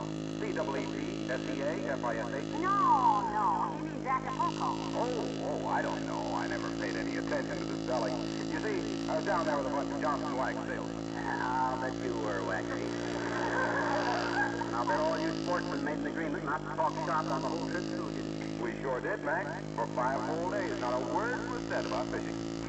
All we talked about was Johnson's wax. Ah, it's a great topic in the tropics. Yes, we've lots of experiences about how we sold way over our quotas of Johnson's wax. How housewives loved it because it gave their homes that immaculate shining appearance. Yeah. How it made housekeeping so much easier because dust and dirt can't cling to a Johnson wax surface. I was deep-sea fishing down in Acapulco once. And how a proud housekeeper kept finding new uses for Johnson's wax. Floors, furniture, woodwork, picture frames, lampshades, window shades, Venetian blinds, luggage, banisters. We were trolling for tuna. We were trolling for tuna, and I had about a half a mile of line out. And with your line, you could spare it. Well, sir, suddenly I got a bite. I scratched it quick, and then like a flash, I reeled in. It was a terrific battle. But finally, I reaches over the side with my gaff, and what do you suppose I'd caught? A guy in a bathing suit with water wings on. How exasperating. Not at all, as it turned out. I yanked the guy on board, and I says, "I'm sorry, bud, I thought you were a tuna." He says, "I am. I'm a piano tuna."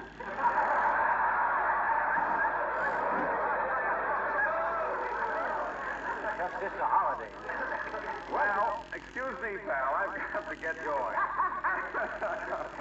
I just stopped in to see how you were coming with your entry for the Elk Tall Story Contest. Well, he's a little discouraged about it, Mr. Wilcox. Yeah, I can't seem to think of a thing, Junior. Well, keep pitching, Mac. And remember, the deadline is 5 o'clock.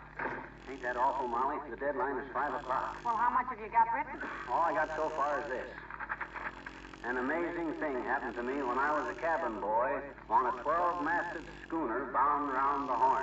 Bound round the Horn? Yeah, I got my nose all cut up in the fight and had it all bandaged up.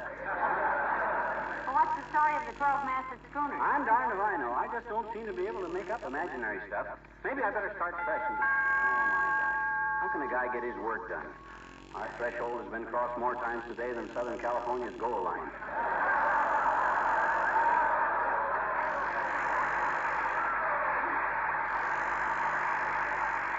Come in. Oh, hello there, Dr. Gamble. Do come in. Hello, Molly. Good afternoon, Gargoyle. For a doctor, Arrowsmith, you've got an awful ignorant way of pronouncing gargle. What can we do for you? Break a leg? No, I'm a committee of one sent by the more sporting members of the Elks Club to pick up your story, McGee. Got it ready? Oh, heavenly Gee day. whiz, Doc, I'm in a spot. No kidding. I haven't been able to think of a thing. My imagination is drier than the Kansas tea room.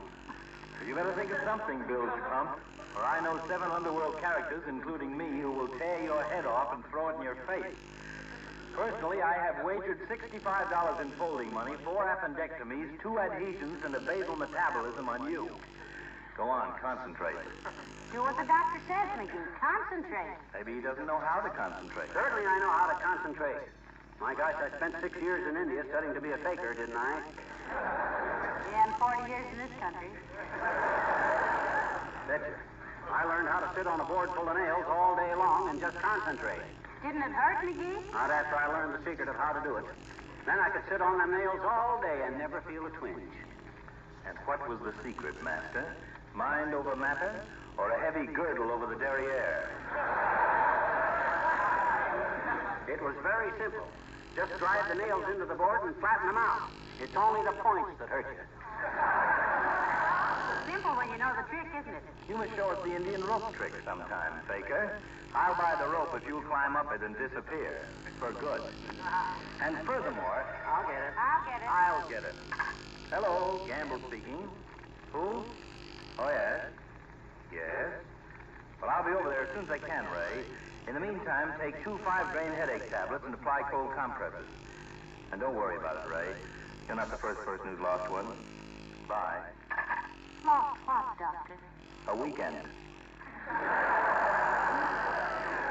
McGee, do you know what time it is? 4:30. Where's that tall story? Oh, my gosh, Doc, I can't. Well, gee whiz, this simply isn't my... McGee, they're all depending on you, You though. better get with it, Bugface, or your life won't be worth 10 cents worth of Hiroshima real estate. Well, doggone it, I don't know what to do. Hey, Huh? wait a minute. Yeah, I do, too. I know what to do. Well, write it out quick, boy. Good for you, McGee. I'll fix them. Why, you leave these things to last minute anyhow. Look at how fast he's going. You had it to do. There. Hurry up.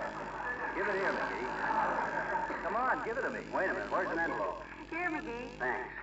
Okay, Doc, give him that. Thanks, son. I knew you'd come through. I listened into WVIS at 6:30. They'll announce the winner. I knew he could do it, Doctor. So did I. He's got more tall tales than a herd of giraffes.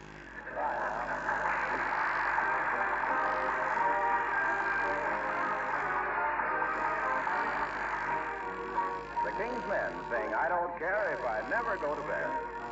I love music and crowded places. I love people and touch. I love singing and smiling faces. Love to stay awake too much. Oh, I don't care if I never go to bed. Never go to bed. Never go to bed. I don't care if I never go to bed. 'Cause I'm having such a darn good time. I don't care if I never hit the hay. Never hit the hay. Never hit the hay. I don't care if I never hit the hay. 'Cause I'm mighty young and I feel fine. It must be somebody's birthday or anniversary. And that's a very good reason to sing this song with me. Oh, I don't care if I never go to bed. Never go to bed. Never go to bed. I don't care if I never go to bed. 'Cause I'm having such a darn good time.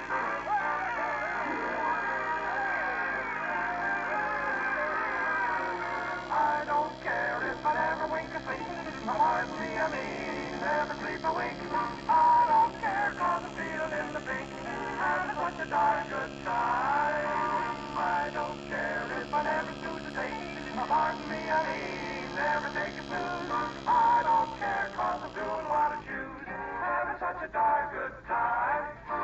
I want to adore all the ring bells. I'm feeling young and gay. I want to spot the high hits and like to dance away. I don't care if I never bed to go. Pardon me, I mean, this is what I said. I don't care if I never go to bed. Having such a darn good time. Happy New Year!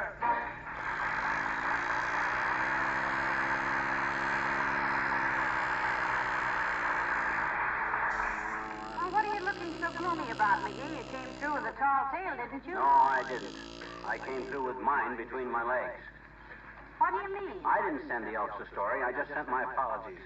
Told them I just couldn't handle it, that's all. Oh, heavenly days. All those people who bet on you, too. I know. I feel like a dog. Gee whiz, Molly, I just can't sit down with a typewriter and deliberately prevaricate. Somehow it just don't seem honest, somehow. Well, cheer up, Pet. My goodness. Come in. Oh, Mayor Latrivia, do come in, Your Honor. Oh, thank you, my dear.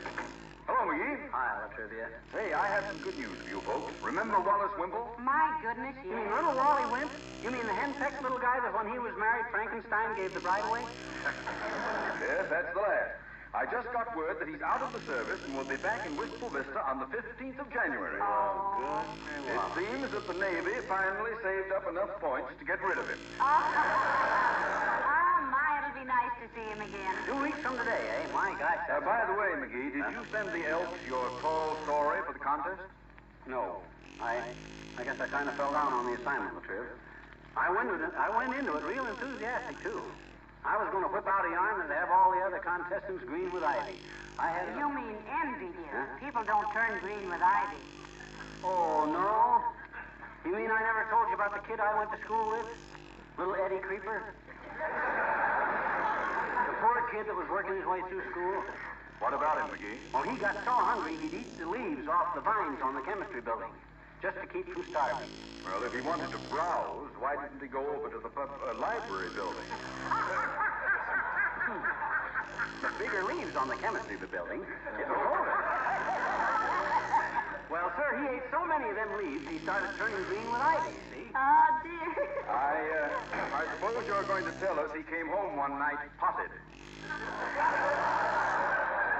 No, the thing was, Latrivia, he ate so many of them ivy leaves, he got a peculiar habit of trying to climb the wall of the chemistry building. Every spring, right after the rainy season, he'd do it. We found out later his father had been one of the Virginia creepers. Creepers. Then it kind of of a tragic thing happened. I know. He was attacked by caterpillars? No. It seems that one of the botany professors, I think it was a botany professor. Well, what's the study of plant life called, the trivia? The National Labor Board.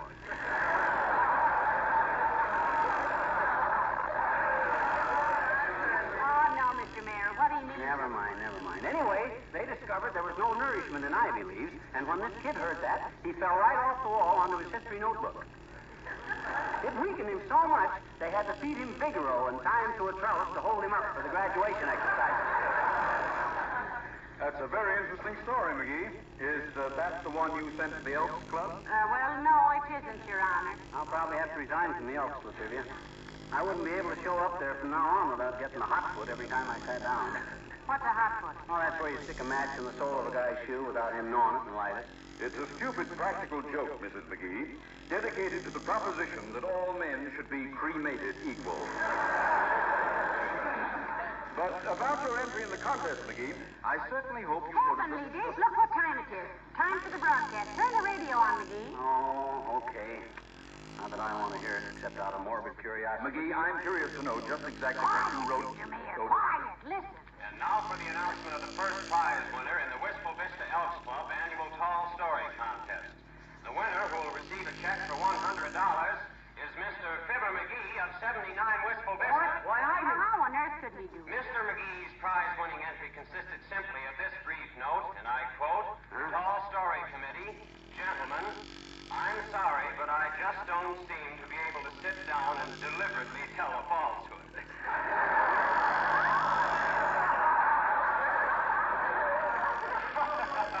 Well, to anyone who knows Mr. McGee, this will be recognized as the most fantastic whopper of all time.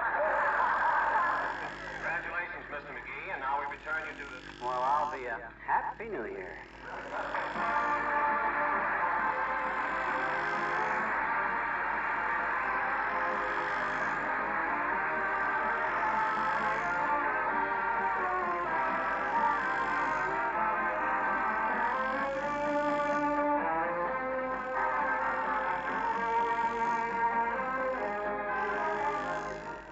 In the coming year, Fibber McGee and Molly will most certainly be making many new friends.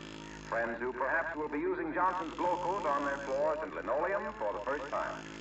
Well, now any one of our many old friends could tell these ladies what a pleasing experience they have in store.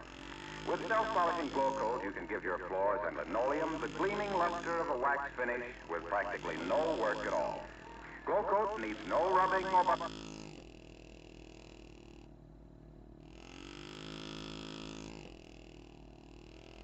Gleaming with a brand new beauty.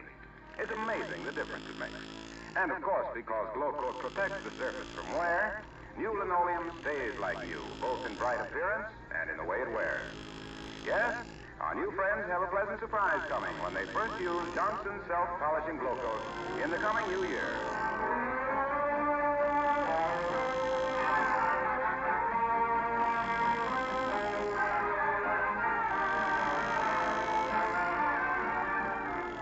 Ladies and gentlemen, when your country is at war, you naturally offer it your money, your services, and, if necessary, your life.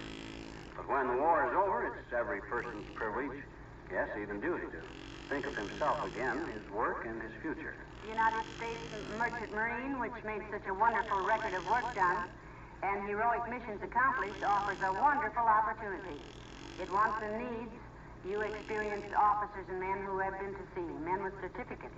If you're looking for a job with a great future, write or wire collect to Merchant Marine, Washington, 25 D.C., giving your rating and address. And if you've been on a well-earned holiday, we urge you to return to your ship. You won't be the first one who was smart enough to go back on the water after celebration. Good night, all, and Happy New Year.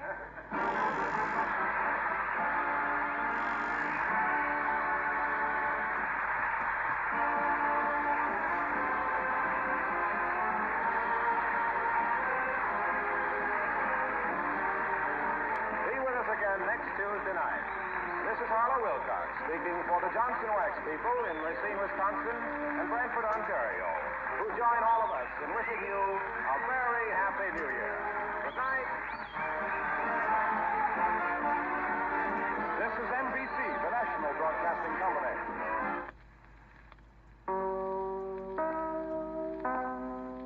the Johnson Wax Program with Fibber McGee and Molly.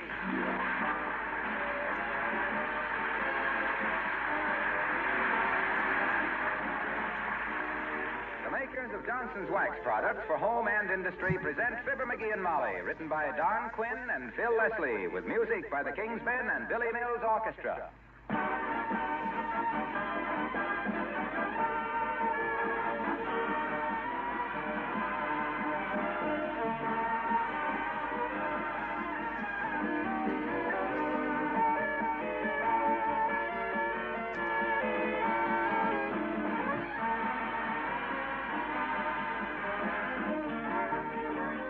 I know a good many women who made a resolution a year ago and are still keeping it up. They resolved to practice protective housekeeping with genuine Johnson's Wax, and are they pleased? They tell me that not only are their homes lovelier than ever, but they've saved themselves hours of work, too. The fact is, things that are Johnson Wax do get lovelier with every application. I don't mean just floors, but many other things in your homes. Furniture, picture frames, ornaments, tables, doors, and refrigerators.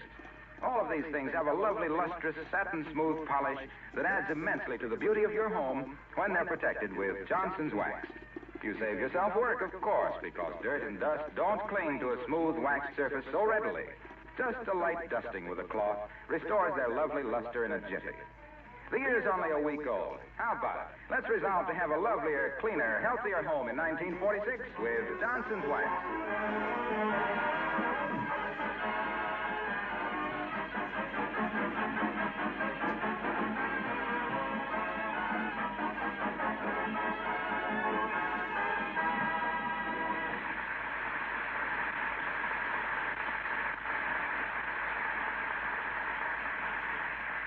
Kramer's Drugstore in Wistful Vista always has an interesting window display about this time of year. It consists of a glass fishbowl full of navy beans, and you're supposed to guess how many. Now, if you don't think that's a pretty fascinating exhibit, get a load of the crowd on the sidewalk, which includes Mr. McGee of Fibber McGee and Molly.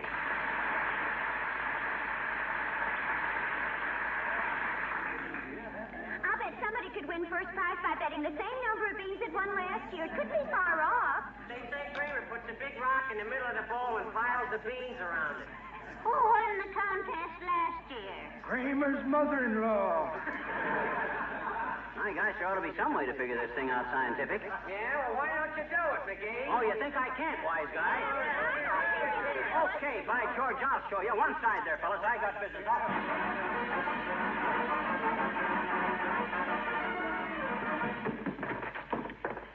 Hey, Molly. Molly. Hey, Molly. Get your voice down to a shriek, dearie. I'm right here. 70 days. What do you got? A fishbowl and 10 pounds of beans. Well, that's nice. If there's anything we need more than a diving helmet or a high-wheel bicycle, it's a fishbowl and 10 pounds of beans. Don't insult the quarterback till you know the score, Tootsie. I'm going to win Kramer's how many beans in the fishbowl contest. Oh, for goodness sakes, McGee, not another contest. You were just in one last week, remember? And I won, too, diddle I? Well, I will say it was nice of Mr. Kramer to let you bring his fishbowl and beans home with you. Or did you just steal them out of his window? These are my very own. Oh? I purchased them. I'm going to count beans into this bowl till it's full and enter the total figure in the contest, and bingo. The McGees have just won a brand new radio. Well, isn't that a little unethical, sweetheart? Aren't you supposed to guess how many beans in the bowl? But leave the guesswork to the peasants. I'm going to do this thing scientific. What have I got a brain for if it ain't to count beans into a bowl? Well, you got me, dearie. That must be what it's for, all right. Now, let's see. Help me clear off this table, Molly. I want to get to work right away. There. Now, pour the beans out on the table. Oh, dear. I love it. You've taken enough beans out of circulation to reduce Boston to a crossroads village. You'd be surprised to see how many beans this bowl will hold. Well, here we go, laughing and scratching. 1, 2, 3. Oh, wait a minute, McGee. Huh? I just happened to think. Has Mr. Kramer a 99-year lease on that store? I'd hate to have him go out of business before you finish counting these beans. Oh, this won't take so long. How many beans have I counted so far? 3, I think. Oh, yeah. 3. That makes 4. thought you said 3. It was 3 before you said 4. You mean before... Oh, I got to start all over. 1, 2, 3. Come in. Oh, hello there, Mrs. Carstairs. McGee, it's Mrs. Carstairs. 7, 8, hiya. 9, Carsty, 10. Is Mr. McGee checking up on the grocer again, my dear? No, no, he's counting those beans for a contest, Millicent. Oh, my goodness. It must be wonderful to be married to a man who can amuse himself so easily. My husband has to resort to doing jigsaw puzzles or planning a world cruise or tickling the upstairs maid.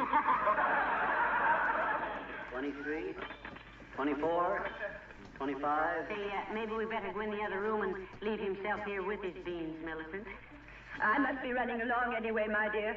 Careless girl that I am, I was playing my accordion without my girdle on and pinched myself rather badly.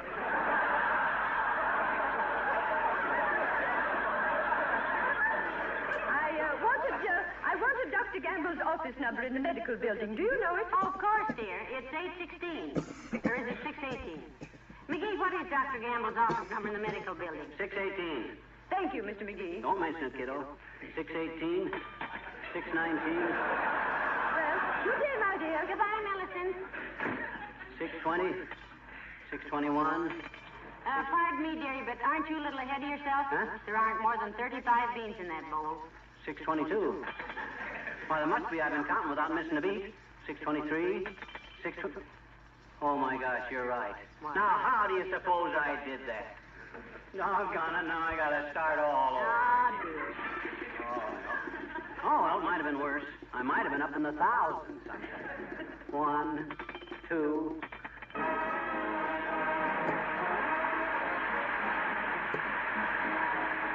Billy Mills and the orchestra, and let it snow.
Let it stop snowing, for God's sake. Please stop snowing or we're gonna die. Should be the word. 1172, 1173, 1100. Hey, this fishbowl's filling up, you know it? The bottom is practically covered solid. Wonderful. You'll win that radio about the time television becomes obsolete. Don't worry about that, my dear girl. It's going pretty fast now, and by the time I get... Come in. Oh, hello, Dr. Gamble. 1177. Hi, Doc. 1177. Give me a pencil. Write that down. 1177. Hi, Doc. You said that. I did? Yes. And incidentally, Einstein, what are you doing? Your homework? He's counting beans in the bowl to win Kramer's drugstore contest, Doctor. You're going to do it, too, Aerosmith. I got the scientific approach. All them other yokels... Other yokels is correct. All them other yokels will stand and gawp at the fishbowl in Kramer's window and make a stab in the dark. I go at it intelligent and come up with the right answer. Oh, within 5 or 6 bins.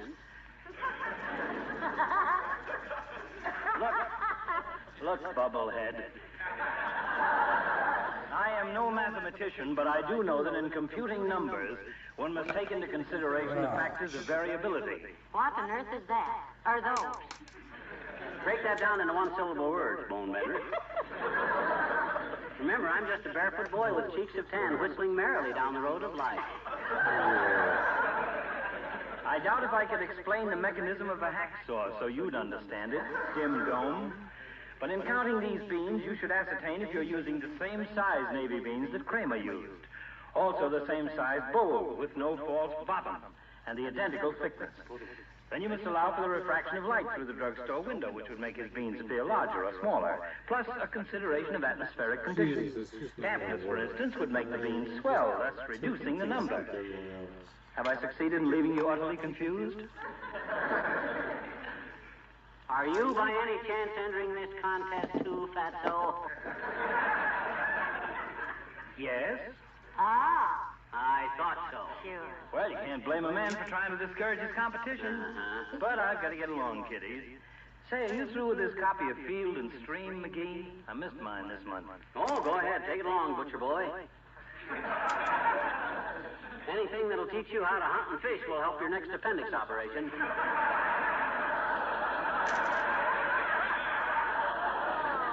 See you later. Righto. Now, let me see. Where was I? 1100 and something. You wrote it down. I know I did, but what did I write it down on? Right here on the table. Oh, my gosh, that magazine. Heavenly days, the one the doctor took. That's why he wanted to take it, the underhanded old pirate. He saw me write the number down and wanted to mix me up. Well, that's too bad now, dearie. Going to forget the whole thing and give up? No, sir, by George. I got my dandruff up now. You know what I'm going to do? I'm going to pour them out and start over. I'll show that fat-headed old 1, 2, 3, 4. Hello, folks. Hello there, Mr. Wilcox. 6, 7. Hi, Junie. 7. I guess I can remember that all right. Hey, I don't like to be nosy, Mac, but are you doing what you seem to be doing? Counting beans? You guessed it, tall, dark, and commercial. He's checking the number of beans that will go in the fishbowl so he can win a radio on the Kramer's Drugstore contest, Mr. Wilcox. Well, you'll never get them counted that way. What you need is more room. What do you mean? This table is too small. Pour them out on the kitchen floor where you can count better. I can count on this table, all right. Not the way you can count on that kitchen linoleum if you use Johnson's self-polishing glow coat on it. Why, with glow coat on your linoleum, you can count on it lasting many times as long, looking infinitely more beautiful and saving you hours and hours of housework. Yeah, but what that got to do You can count on being able to wipe up spots and spill things with the greatest of ease. You can count on it being so much easier to take care of. Just pour out a little glow coat, spread it around, and let it dry, and in 20 minutes or less, you can count on a lovely, sparkling... Okay, Waxy, okay. You made it. Gee whiz. Don't whip your horse after you pass the finish line. You got any other suggestions? Otherwise, sit down and be quiet. I got a lot of beans to count here. Now, don't be impolite, Mickey. I'm sure Mr. Wilcox is only trying to help. And I can help, too, Mac. I got another great idea. Yeah? If I can only locate a batch of them, I'll be back in half an hour. It'll cut your work way down. What's that, Mr. Wilcox? Jumping beans. Let them leap into the fishbowl by themselves. But you better start doing it the old way in the meantime.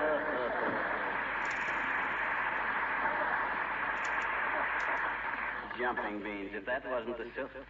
Oh, they wouldn't do it. Hey, I better get going. I wish there was some easier way to... Oh, I got it. Give me a teacup, will you, Molly? I got an idea. So have I, but if I'm smart, I'll keep it to myself. You better keep counting while I'm gone now. Okay. She ain't kidding. This guppy globe is beginning to look as big as her own bowl. Ah, well, 19, 20... Oh, now, come in. Hi, mister. Oh, hi, Deanie. Long time no seat yourself on a chair and relax. You don't mind my going ahead with my work? Oh, sure I don't, I betcha. Thanks. 21, 22... I know how it is when somebody's trying to do arithmetic, I betcha. You just hate to be interrupted. That's right, sis.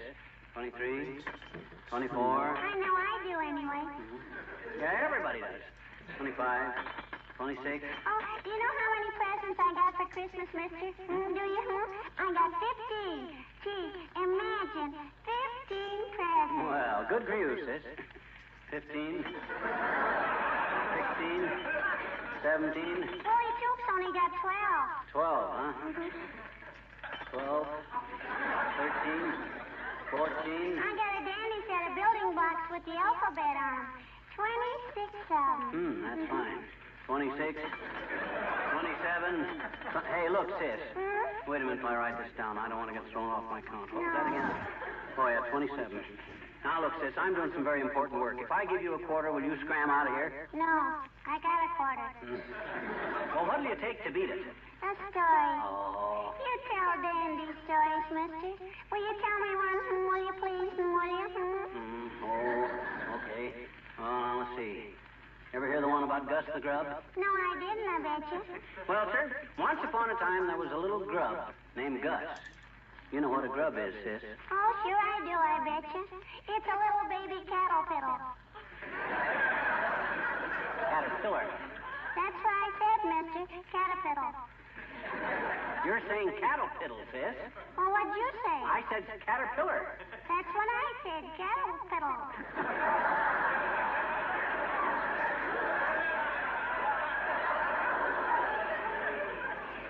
Never mind. Anyway, this little Gus was a very ugly little caterpillar. Caterpillar. You almost said it right, mister.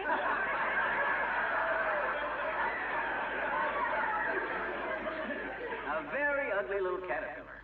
He was kind of green and brown and had orange spots on him. Oh, gee. Yes, sir. Gus was really a creep. All day long, he'd inch himself along a lilac leaf trying to hold back the tears when the other insects and beetles and birds and bees they'd poke fun at him for being so ugly.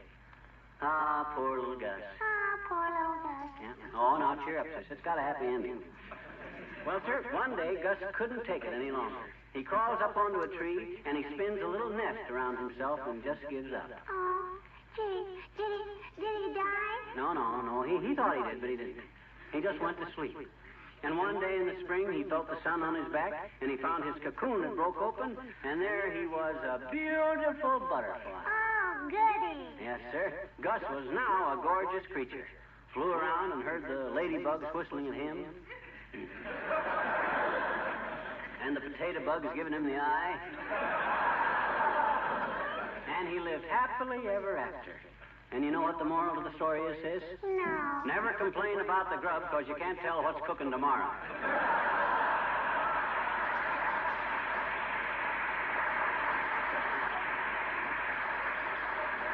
Now, beat it, will you?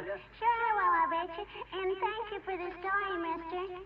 Say, is it going to take you long to get all those greens in that bowl? Oh, quite a while, Teeny. I'm afraid the way I'm doing it. Well, then I'll help you, mister. Here.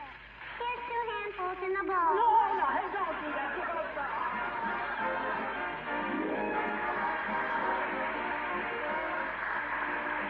The King's Men singing Dr. Lawyer, Indian Chief. There's a doctor living in your town.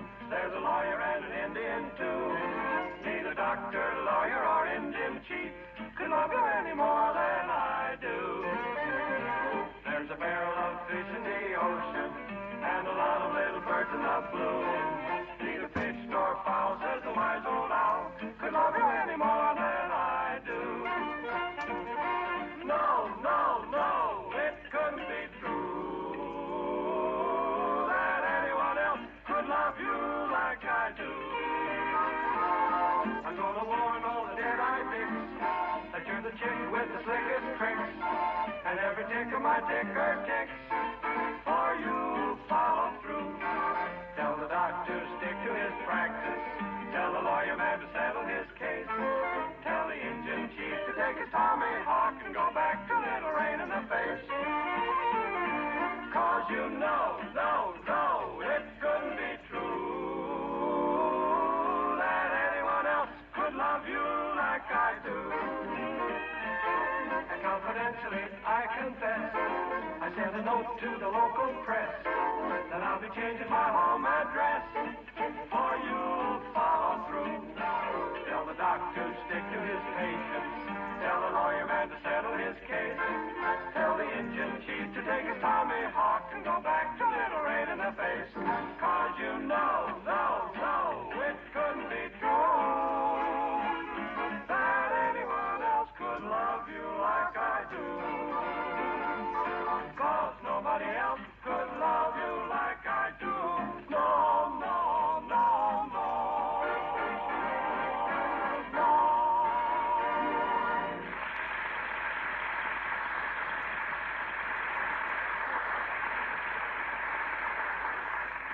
What'd you ever do with that teacup I brought you? What was it for? Oh, didn't I tell you? Look, I simplified my counting with it. How? You see, this teacup holds exactly 329 beans leveled off at the top. Why, McGee, you're wonderful. Yeah. All you have to do is fill the teacup, dump it in the bowl, and you have 329 more beans.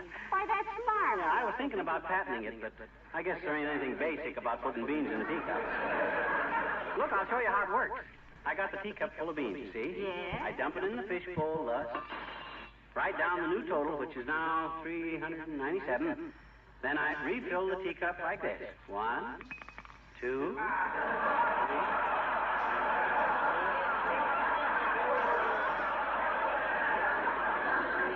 Till I get 329 again, see? Isn't it wonderful what the human mind can do when... Come in. Oh, good afternoon, Mr. Mayor. How are you? Fine, thank you, Molly. And you? Just splendid, Your Honor. And how are you, McGee? 17, 18, swell, the trivia. 19, 20. Excuse my not shaking hands. I'm busy counting beans. Well, every man to his own hobby, I suppose. I once knew a chap who spent his life carving wooden chains out of 10-foot poles. Where did he get the 10-foot pole? I was hoping you'd ask me that, Mrs. McGee. He got them from people who wouldn't use one to touch a man who was always counting bees. Well, this is no hobby, Latrivia. I'm finding out how many beans this fishbowl will hold so I can win the contest in Kramer's drugstore's window. Do you mean to tell me, McGee, that you are actually counting out enough beans to fill that fishbowl? How else would you find out how many it holds, Your Honor? Why, I would simply compute the volume of the fishbowl by a rather commonplace mathematical process available to anyone who happened to attend high school. How? You merely take the circumference of the bowl, multiply it by the depth squared over pi. Any particular kind? Any particular kind of what? Pie, Mr. Mayor. You said pie, didn't you? Oh, yes, but the kind of pie I was referring to... You didn't refer to any particular kind of trivia. That's why I asked. Mathematically, McGee, there is only one kind of pie. And that is... Maybe that's why mathematicians always look so hungry. Only one kind of pie, for goodness sake. I don't suppose you'd use a custard pie or any of them soft kinds for a job like this. That'd be pretty messy. Wait a minute. Now, let's get this thing straight. When I said pie, I was only referring to the Greek pie. Well, of course, if you prefer Greek pie to homemade pie, Mr. Mayor, I can only... I do not prefer Greek pie. It is not a matter of preference. You can't eat the kind of pie I make. Didn't you ever hear of 31416? Ah, go on. There aren't that many kinds of pie. After the different berry pies, all you got left... Stop it, McGee, stop it. Will you understand once and for all that the pie I mean is a mathematical term? It's a figure. An indefinite figure. Yeah, you eat Greek pie all your life, Bud, and that's exactly what you'll have, an indefinite figure.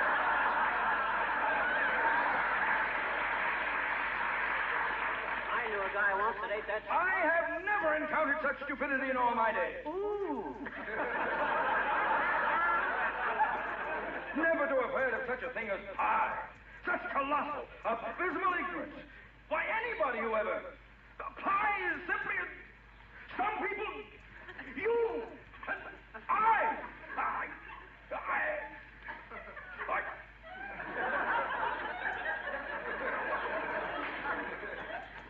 I'm sorry, McGee. I was merely trying to get you the volume of the bowl to simplify your problem. Well, thank you, Mr. Mayor. Would that tell him how many beans it holds? No. When how do I find out? As the Countess said when her husband dropped ashes on the rug. Count!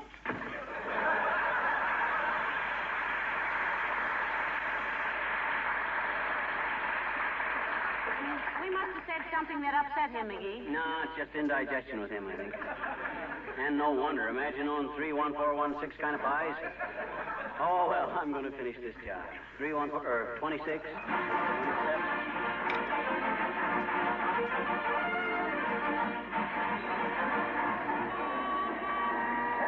You know, I'm awfully proud of you for counting all those beans, dearie. How many did you have for a total? 9,707. That's the figure I'm going to give Kramer. Oh, come on, let's go in. Hi, Kramer. You got a minute? Oh, hello, McGee. Hello, Mrs. McGee. What can I do for you? Well, McGee thought... Oh, excuse me a minute. Mr. Shaw, please. Sorry, Mr. Kramer. What was he doing, Kramer? Walking backwards again. He says so many products are spelled that way now, he can fill orders more easily. Now then, what was it? Well, McGee has his estimate of the bean bowl already, Mr. Kramer. And I'm a sure winner, too, boy. That is, if there's nothing phony about your fishbowl. Oh, there isn't anything phony, I assure you. Just an ordinary fishbowl. Want to examine it? Yes, if it isn't too much trouble. Oh, not at all. I'll just reach into the window and get it. Here you are, McGee. Take a look. No, you hold it. That's it. Oh, thanks, Kramer. Well, there certainly doesn't seem to be anything wrong with... Oh, McGee! Heavenly days, the contest is over and nobody won. I'm sorry, Kramer. I didn't... Oh, forget it, McGee. I'm delighted. What? Huh? That fishbowl stunt was getting pretty stale anyway. Oh. This year, I'll have a real contest. Oh, Mr. Shaw. Yes, Mr. Kramer? Bring me that empty barrel from the back room. Now we'll make it a real contest, McGee. A whole barrel full of beans. Oh, Shaw. Did you speak to me, Mr. McGee? No, come on.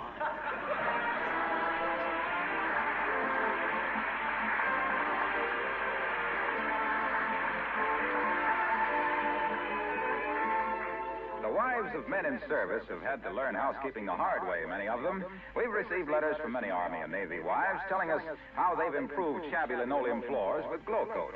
A letter just received ends with this paragraph. My husband is home now, it reads, and in a few weeks we'll move to a home of our own. One of the first items on my list of musts will be Johnson's self-polishing Glow Coat. You may be sure I'll never accept a substitute for it again. There just couldn't be any substitute for Johnson's products. Well, of course, we're glad to have people feel that way about Glow Coat and other Johnson's wax polishes.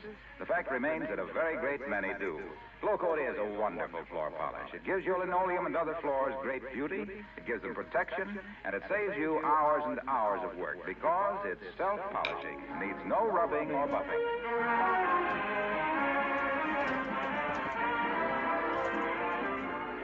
$609, $610, $611.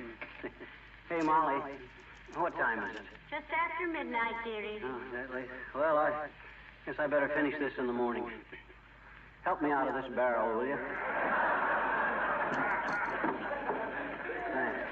You're welcome. Good night. Good night, all.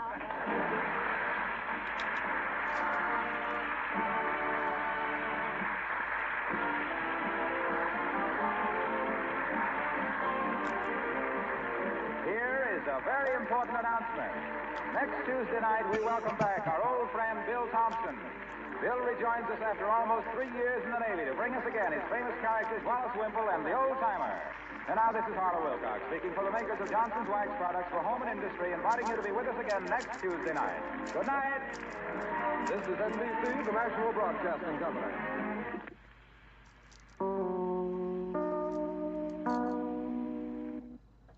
The Johnson Wax Program with Fibber McGee and Molly.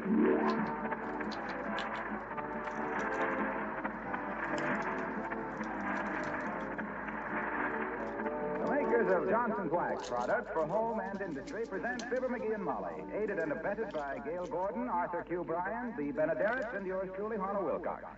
The writing is by Don Quinn and Phil Leslie, the music by the King's Men and Billy Mills Orchestra. And back with us tonight, after 3 years in the Navy, Bill Thompson as Wallace Wimple.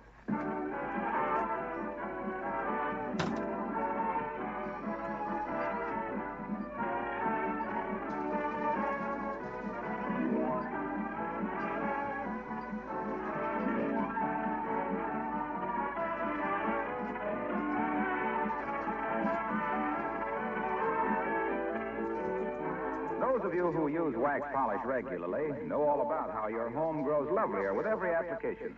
But if you've yet to discover the beauty of wax polishing, you certainly have a most pleasant surprise coming. For example, you'll really be amazed at the shining new beauty of your floors when you first wax polish them with genuine Johnson's wax.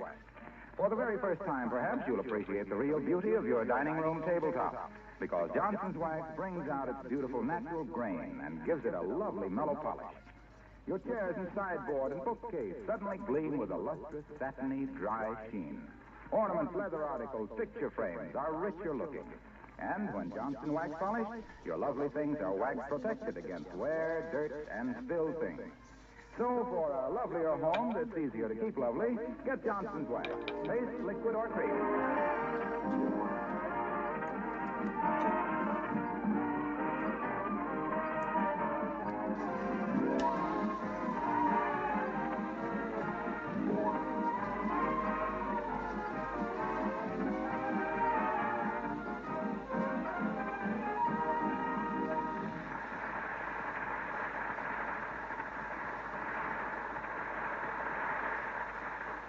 When Mrs. McGee of 79 Wistful Vista sent her husband to the library for some reference books on raising cinerarias, she might have known he'd come home with 2 volumes on the history of baseball, 1 on big game hunting in New Zealand, and 3 murder mysteries, one of which he's reading now, as we meet Fibber McGee and Molly.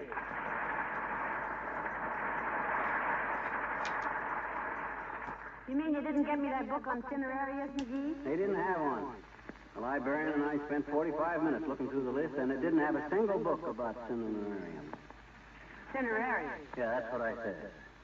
Cinerariums. She asked me, what are they? And I says, flowers. That was correct. And then she says, how do you spell it? I seen she had me, so I took these books and scanned. You love these murder mysteries. You know, one of these days I'm going to write a murder story, and it'll be autobiographical. What you mean? It'll be entitled, That Wasn't the Book She Wanted, and That Wasn't Sugar on His Wheaties. Oh. Well, my gosh, when a guy runs into an ignorant librarian who don't even know a cinemastertium is... Cineraria. Yeah. When you run into an ignorama like that... Ignoramus. This was a woman. Takes a feminine suffix when used as a subjunctive. Oh? When you run into an ignorama like that, what can you do? Well, now, don't expect me to read those murder stories. They give me the twitches. Ah, but you got to remember it's just fiction. Personally, I'm used to them. Boris Karloff could creep into this room right now, dragging 7 dead bodies, and I'd never... Oh, that was just my ball of yarn, dearie. Rolled off my lap. Oh. All that effort for that.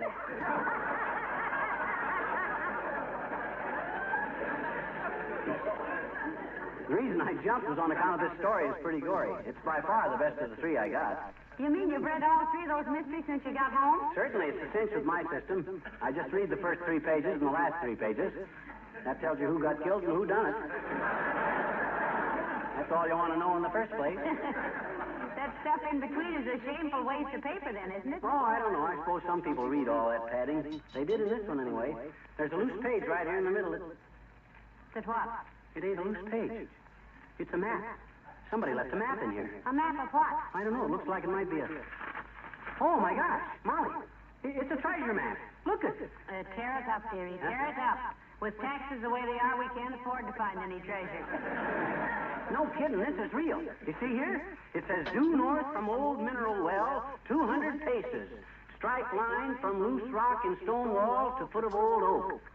Then there's a big X, and it says treasure buried here. Where? Right here in Wistful Vista. I know exactly where that old mineral well is, and the stone wall, too. Oh, but McGee, who would bury a treasure in Wistful Vista? The only pirate who ever operated around here is Alderman McClatchy.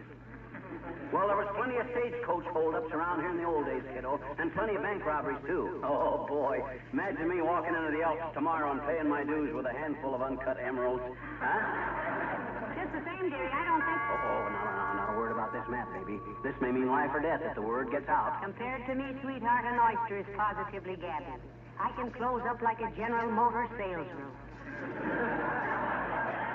If anybody knows we're on the trail of a treasure... Come in. Oh, how do you do, Mrs. Carstairs? Do come in. Thank you, my dear. Good afternoon, Mr. McGee. Hi, Carsey, you're just the gal I wanted to see. Look, isn't there an old mineral well just west of your property? Yes, but it's really on my property, Mr. McGee, and the well is no longer in use. Run dry, Millicent? Oh, no, but the water was only good to cure rheumatism and arthritis, and neither Mr. Carstairs nor I are troubled that way, so we had it shut off. Oh. Why don't you cut down all your trees, too? Neither of you care for robin's eggs. Don't be rude, McGee. Oh, that's quite all right, my dear. You see, Mr. Carstairs loves to watch our feathered friends through field glasses. He's president of the Wistful Vista Bird Watchers, and why don't people pull down their shades club?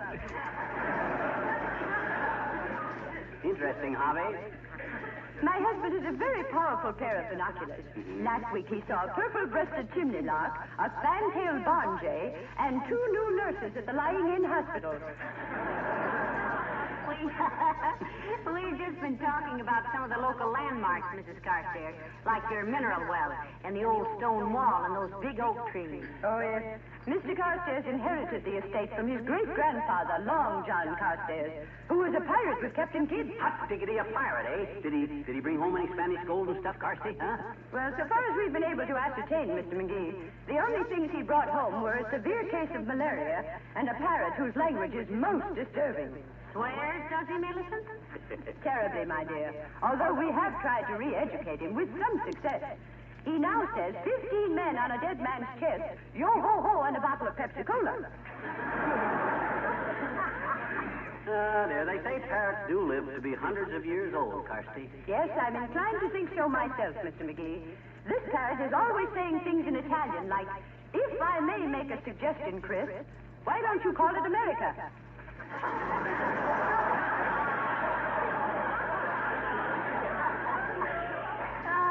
Tell Millicent about the bird you had once, McGee. You mean Sherman? Yeah, I had a strange bird once, Carsey. Cross between a stork and a parrot. Yeah. Used to fly around town and holler down people's chimneys. What did you have, folks, a boy or a girl? Scared the tar out of a lot of people.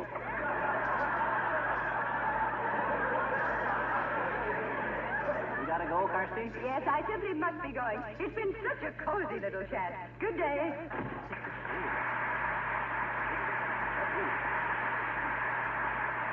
You hear what she said, Molly? Carstairs' great-grandfather was a pirate. Don't that make this treasure map look reasonable? Well, after your stork and her parrot, almost anything would look reasonable, dearie. But if the treasure's on her property, doesn't it belong to her? No, sir. The law says finders keepers, losers weepers. It's all ours, baby. We're rich. Go order yourself a mint coat. Buy yourself some pearls, a diamond necklace. Let's go all the way, dearie. Let's call the market and order a half a pound of butter.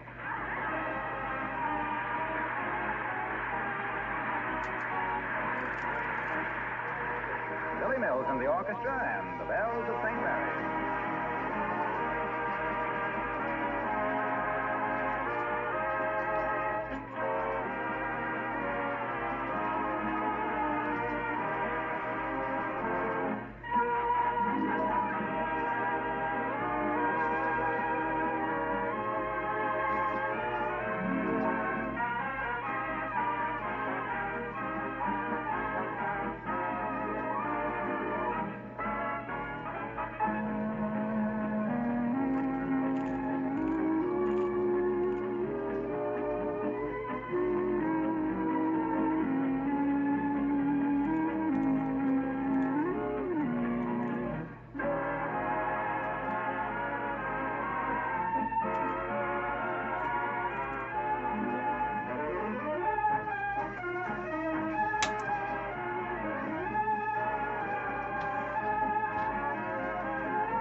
me see now. I got a shovel, flashlight, shovel, piece of rope, a shovel.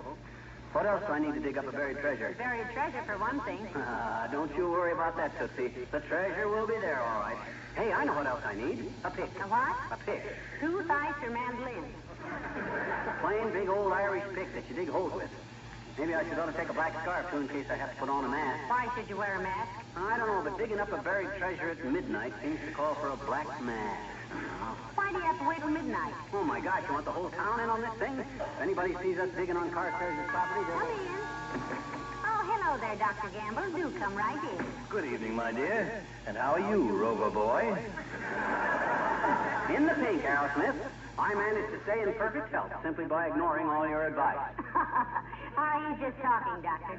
You know, the minute he gets a tummy ache, he loosens his belt with one hand and reaches for the phone with the other to call you. Yes, I know. To me, his character is an open book. A cheap edition in a bad binding which should have been suppressed at the time of publication. Or shredding. As a judge of character, you bulging bag of bedside baloney, you're a total deficit.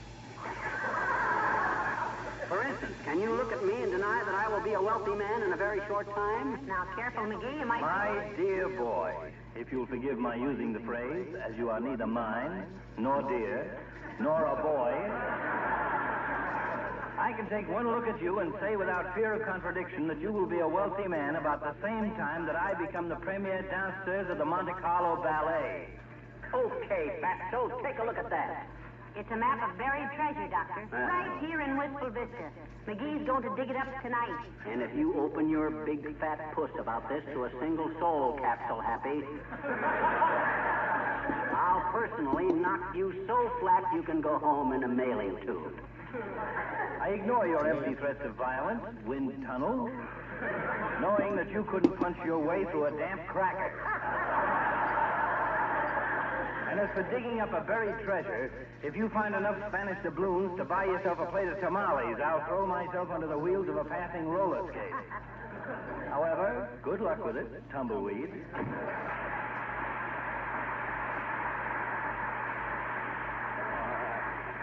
That old septic. He'll look pretty silly when I pay his bill with a rope of pearls. What time is it? Oh, it's early yet, dearie. About 8 o'clock. My gosh, don't the time drag, though? I'm just itching to get busy with that pick and shovel. Hey, wait a minute. Maybe you'd better do the digging while I stand guard with a shotgun. We might get hijacked out of the treasure. You're sweet to do the dangerous work while I have all the fun, dearie. But you better do the digging because... Hello, folks. Mind if I come in? Mind if I come in, he says. That's like lightning saying, do you mind if I strike you? You are in, Junior. You're very welcome, too, Mr. Wilcox. Thanks, Molly. What's the shovel and stuff for, Max? If you're planning on digging for fishworms, I can tell you right now the ground is harder than a landlord's heart. Can you keep a secret, Junie? Pal, I'm as close-mouthed as an Armenian purse. What cooks? Shall I tell him, dearie? Sure, go ahead. And if you pop off about this thing, son, I'll give you the bus driver's curse. What's the bus driver's curse? May you stand on the windy corner and stand and stand and stand while the sleet drives up your pant legs and your nickels freeze in your hand.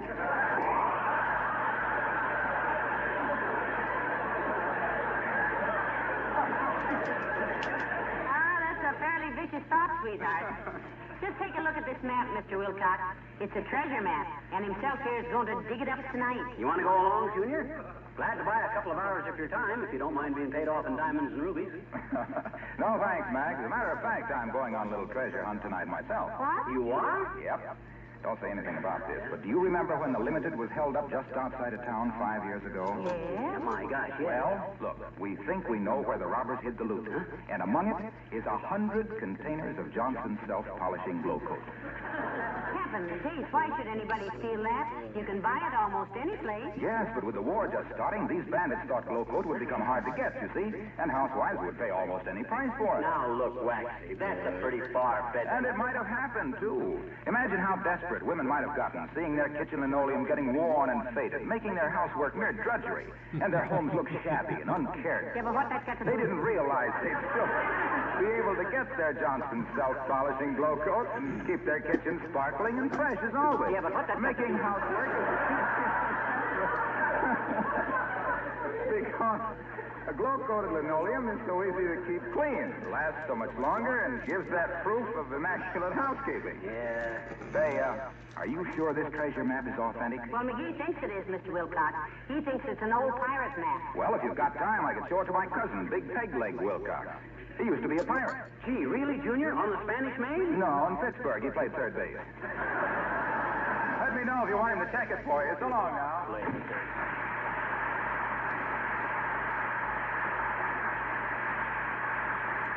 McGee, did you ever stop to realize that Mr. Wilcox almost always mentions Johnson's glow coat or Johnson's wax? Mentions it? He beat you over the skull with it. That guy's about as subtle as a garlic sandwich. Hey, remind me to wear my basketball shoes tonight. I want to walk pretty quiet. You know where they are, my basketball shoes? You told me to give them away, dearie.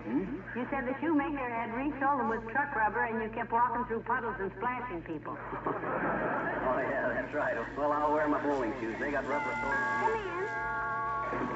Oh, for goodness sake. Hello, Mr. Mayor. Hi, Latrivia, old man. I'm glad to see you. Come on in. Hello, Mrs. McGee. Hello, McGee. I was just passing by on my evening constitutional, and I thought I'd... well, what's this? Going to sink a well, McGee? Or going out to dig for buried treasure? Did I say something wrong? No, you just hit the nail on the cuticle, Your Honor.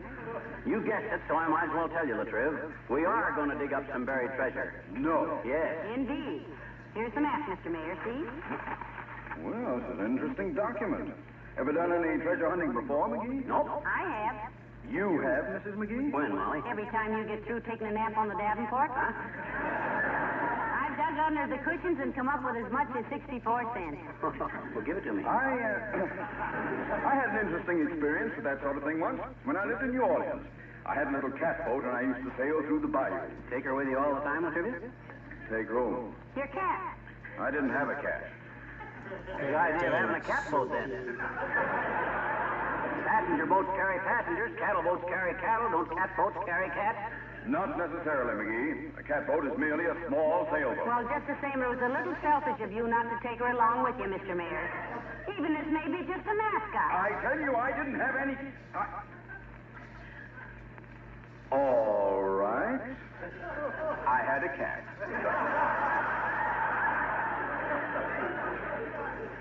It was her boat. She went with me every place. Now, may I tell my story? Sure, Latrivia. Don't let us interrupt. Thank you. Well, one day I left my little home in New Orleans, a Creole colonial house as I remember it. What's Creole colonial, Mr. Mayor? Well, it's a rather graceful variation of the Charleston colonial, Mrs. McGee. Narrow pillars, green shutters, high stoop. Hi, Latrivia. How have you been? Fine, and you? Splendid. Nice to have seen you again. Good day.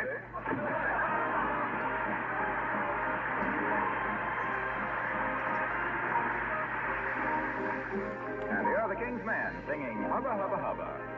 It's always fair weather when hepcats get together. And every time they meet, here's the way you'll hear them greet. Hubba, hubba, hubba, hello, Jack. Hubba, hubba, hubba, I just got back. Hubba, hubba, hubba, shoot the breeze. Oh, whatever happened to the Japanese? Hubba, hubba, hubba, ain't you heard? Hubba, hubba, hubba, I got the word. I got it from a guy who's in the know. It's the mighty Smoky over Tokyo. A friend of mine in a B-29 dropped another load for luck. As he flew away, he was heard to say, hubba, hubba, hubba, hubba, yuck, yuck. Well, I got another mission. It's okay. And with your kind permission, I'll just say, hubba, hubba, hubba, on my way. And I'll dig you later in the USA.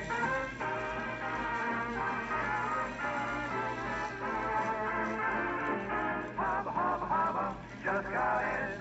Hubba, hubba, hubba, give me some skin. You look mighty pretty, curly locks. You're the gravel Gertie of the bobby socks. Yakety, yakety, yakety, yakety, you talk big. You're the fresh tomato I can't can't dig. Let's have a heart-to-heart then. You'll decide that I'm a guy really on the solid side.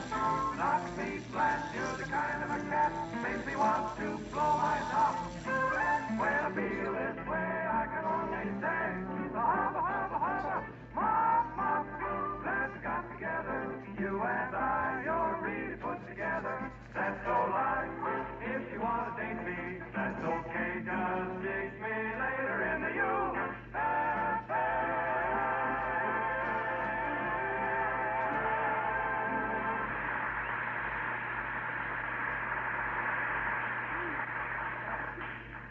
Well, isn't it almost time for us to get going, McGee? We'll give it another few minutes. Give old man Carstairs time to get good and sound asleep.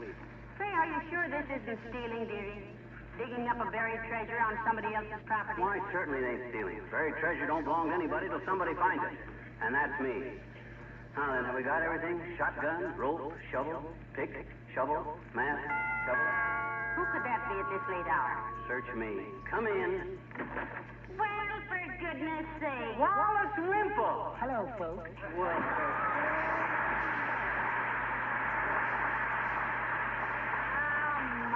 My, it's nice to see you again, Mr. Wimple. it sure is, Wimp. We didn't know when you'd get in or we'd have met you at the station. Oh, my wife, Sweetie Face, was there, Mr. McGee. Oh. You should have seen our reunion. Pretty emotional, was it? Yes. She really tugged at my heart. Did she really? Yes, but I was lucky. It didn't come loose. Incidentally, Wimp, what were you in the Navy? Homesick. Now, he means what was your title, or rank, or rating, or whatever you call it? Well, you know what they call a sad sack in the Army? Sure. Well, in the Navy, I was known as the Groupie Ditty Bag. You see, I was a physical instructor. You, a physical instructor? Oh, my stars, yes, Mrs. McGee. I taught boxing and jiu-jitsu and judo and wrestling and knife fighting and everything. And you know what I'm going to do if Sweetie Face starts picking on me again? What, Wimp? Hide under the porch. Ah, you poor lad. I don't suppose it was a very happy homecoming, was it, Mr. Wimple? Oh, I don't know, Mrs. McGee, but it was certainly amusing. The minute Sweetie Face saw me, she just grabbed me up in her arms and started waving my legs up and down. Why, oh, what was that for? Then she threw me down very disgusted and said, "What do they mean, bell-bottom trousers? They don't make a sound." Well, I don't like to be personal, Mr. Wimple, but don't you ever get tired of such treatment? Isn't the worm, if you'll pardon the expression, ever going to turn? Well, yes, I suppose so, one of these days, Mrs. McGee. But I'm really very fond of Sweetie Face. She went for a little ride in the car tonight, and I locked all the windows shut so she wouldn't get cold. My gosh, Wimp, that's a dangerous thing to do. With no ventilation, she might get knocked out with carbon monoxide. Yes. Good night, Christine. Good night, folks.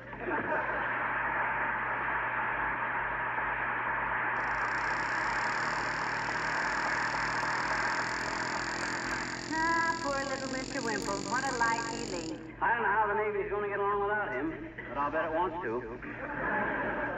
Well, we better get going, kiddo. Now, you bring the pick and shovel and the rope, that stuff. I'll carry the flashlight on account of I know the way better. Say, hadn't I better bring the piano, too, in case you get tired and want to lean on something? No, I can use the tree. You all set? Let's go.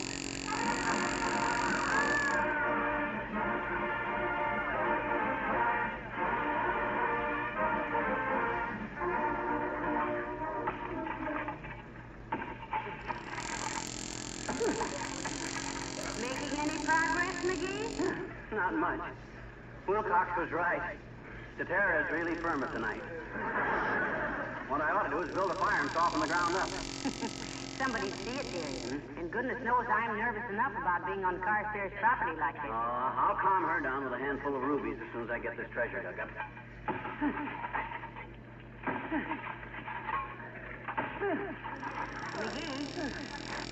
McGee. Huh? I think I hear somebody coming. Yeah, it's probably just some little animal. This ground is frozen so hard the rabbits sound like tap dancers.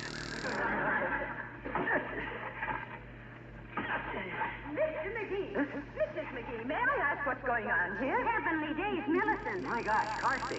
Will you please explain, if possible, why you are trespassing on my property? Well, you see, Millicent, McGee found a treasure map in the library. Yeah, and I was going to split with you when I got the treasure dug up, Carsey. Yeah. You know, a frail little woman like you wouldn't want to do any actual digging. Let me see your map, Mr. McGee. Okay. Turn the flashlight on my face, Molly. No, she needs the treasure map. Here, Carsey. You see?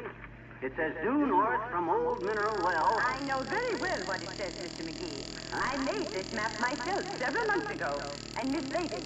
It was to help me remember where to put the flowers. Flowers? Ah, but look. It says treasure buried here. Of course. Treasure was the name of my pet turtle. Oh, sure.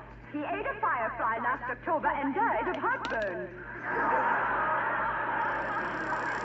Heavenly days. What are you looking at, McGee? The audience. Ain't this ridiculous?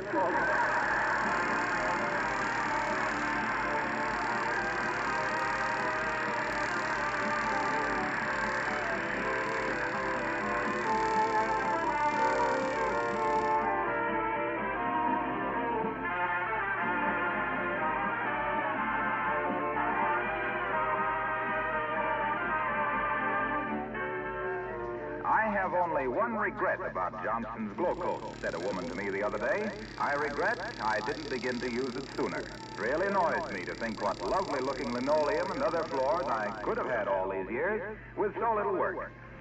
Well, now, of course, we're always pleased to get compliments like that about glow coats, and as a matter of fact, we think they're well-deserved. It's really so easy to keep your floors beautiful and protected, too, with Johnson's glow coat. First, because Glow Coat needs no rubbing or buffing. You simply apply and let dry. Glow Coat polishes itself. And second, because still things are wiped up in a jiffy from a Glow Coat protected floor. The tough film of Glow Coat saves the surface underneath from wear, protects it from dirt and moisture. In fact, its regular use adds greatly to the life of your linoleum and other floor surfaces. Ask your dealer for Johnson's self-polishing Glow Coat.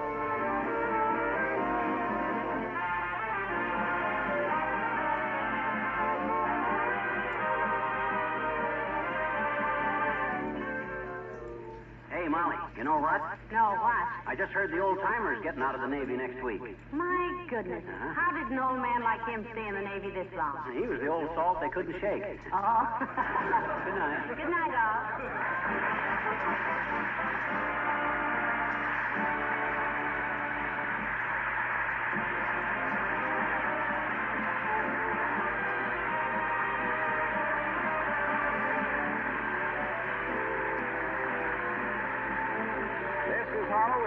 Speaking for the makers of Johnson's Wax products for home and industry, inviting you to be with us again next Tuesday night. Good night.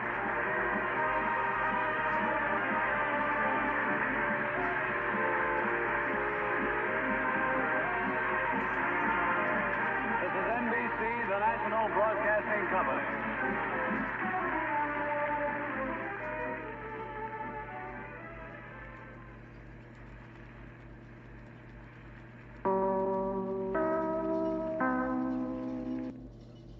The Johnson Wax Program with Fibber McGee and Molly.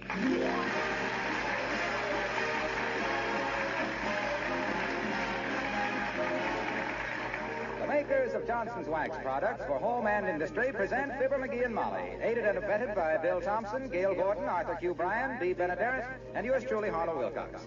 The writing is by Don Quinn and Phil Leslie, with music by the King's Men and Billy Mills Orchestra.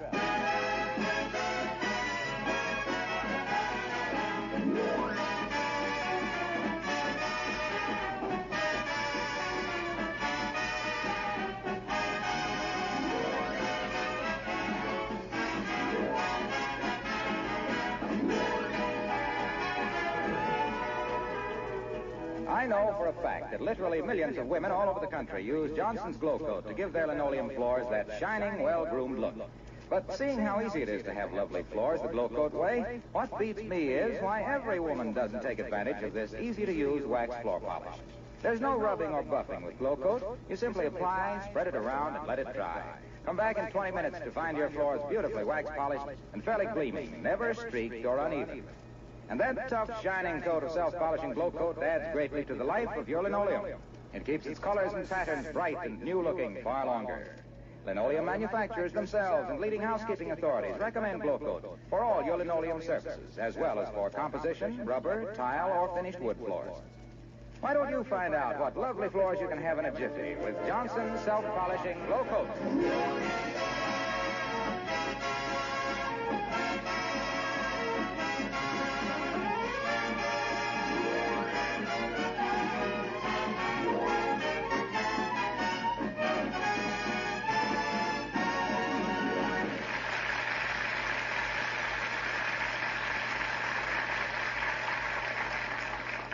When children run around the streets with toy pistols yelling, "Bang, bang, you're dead," they call it cops and robbers. But when grown-ups do it, it's Pioneer Day in Wistful Vista. And here, all dressed up for the celebration, we find Fibber McGee and Molly.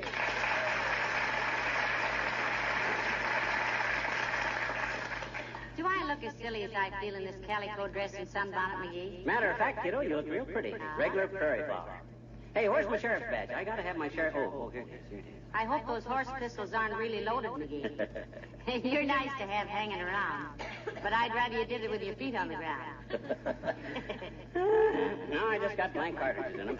Gotta do a lot of shooting when they hold up the bank this afternoon. When who holds up the bank? Oh, didn't I tell you? We're reenacting the big bank holdup of 1897. When Bart Younger and his gang held up the Ranchers National and got away with $20,000 in gold and kissed the banker's daughter on the way out. Did they chase the robbers? The banker's daughter did. Yeah, she chased him all over the territory, caught him, and made him marry her. After that, he went around the country lecturing on how crime doesn't pay. You see, she was kind of... Huh? Why do you keep leaning over forward like that? I can't help it. These high-heel boots got me off balance. Have to swing my guns a little farther behind, I guess. Tell me more about this holdup. Who's doing it? Mort Toops and Wallace Whimpler are going to play the parts of Bart Younger and his brother. Yeah? I meet them in the street as they come out, and I shoot them down dead. You see, Come in, stranger. Come in a shooting or come in a smiling. The welcome you ask for is the welcome you get. Oh, well, rope me for a dogie if it ain't old Doc Gamble. Howdy, Doc. Come in and set a spell, Sawbones. Ma, shove that pile of bar traps away from the fire so's Doc can hunker down and warm his britches. Oh, stop it, you Saturday matinee cowhand. You're about as western as the Fulton Fish Market. Ooh, I'm willing to go along with this Pioneer Day malarkey for 24 hours, but I'm developing an allergy to blue jeans and bow legs. Even legitimate bow legs, like yours. Did you know he was going to reenact the bank holdup this afternoon, Doctor? Mort Toops and Wallace Whimpler are going to play Bart Younger and his brother, Doc. I meet him outside the bank and I shoot him down dead. Going to be newsreels took of it and everything. Oh, fine. Yeah? Fine. You'll be so busy mugging into the cameras they could walk off with the whole bank.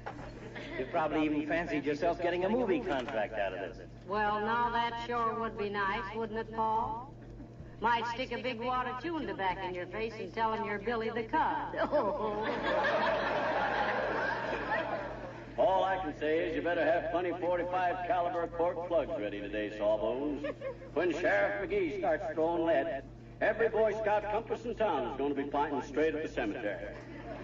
Well, I don't know who first thought up this crackpot idea of Pioneer Day, rum-dum, but it's paying off handsomely for me. I've treated 3 cases of spur burns, 2 items of bar stool bursitis, and right now I've got a sachet down to the hotel for a strange case of a man with 2 hearts. Heavenly days, 2 hearts. 2 hearts, 2 clubs, and 1 diamond. Both the hearts were aces. Ooh. Thing like that can shorten a man's life considerably. So long now, Jimson Weed.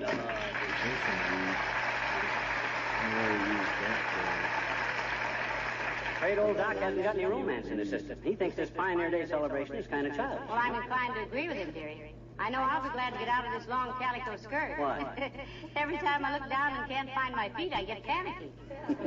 When do we go downtown? Anytime now. The bank holdup is scheduled to start for any minute. Get ready to crouch and draw, partner. That knock ain't familiar. Stand in front of me, Ma, so's I can draw a bead on the varmints over your shoulder. Use both guns then, Paul. Always wanted my ears pierced for earrings. Come in. Well, what do you know? Mr. Old-Timer. Hello there, kid. Well,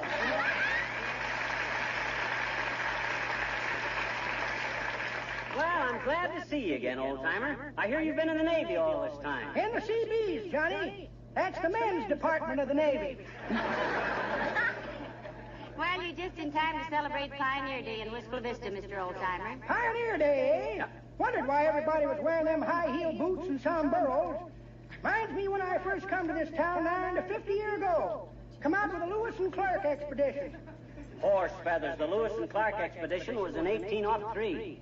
I says Lewis and Clark, Johnny. Huh? I come out with my brother Lewis to clerk in his grocery store. Well, I guess you were sort of a pioneer here at that, weren't you, Mr. Oldtimer? Daughter, I was one of the founders of the town. I'd have been here even earlier, but I caught the wrong schooner. Mine had a Mickey in it. Well, how'd you like the Navy, old-timer? Frankly. Frankly, Johnny, I could take it or leave it. I could take it just about as long as I did and leave it with a glad cry. Yep. Had about all the bossing around from gold braid I could stand. You mean commissioned officers? No, I mean them blonde gals around the dock. You know me, kids. I'm a man's man till a woman shows up. Then I'm a girl's boy. Any girl's boy. By the way, whatever became of your girl, Bessie? Bessie?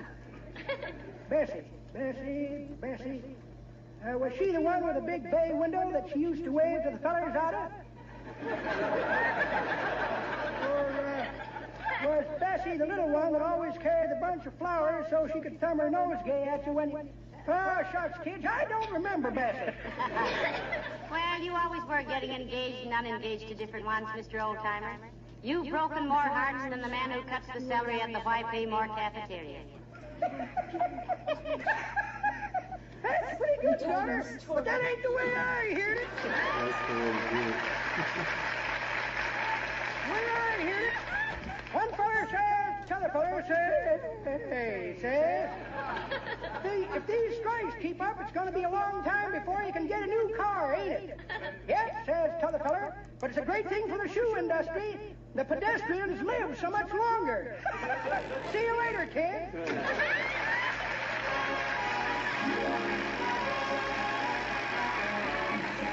Billy Mills in the orchestra and my shawl.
It looks like a Roy Rogers movie set. Yeah, some of us characters are just as quick on the trigger, too.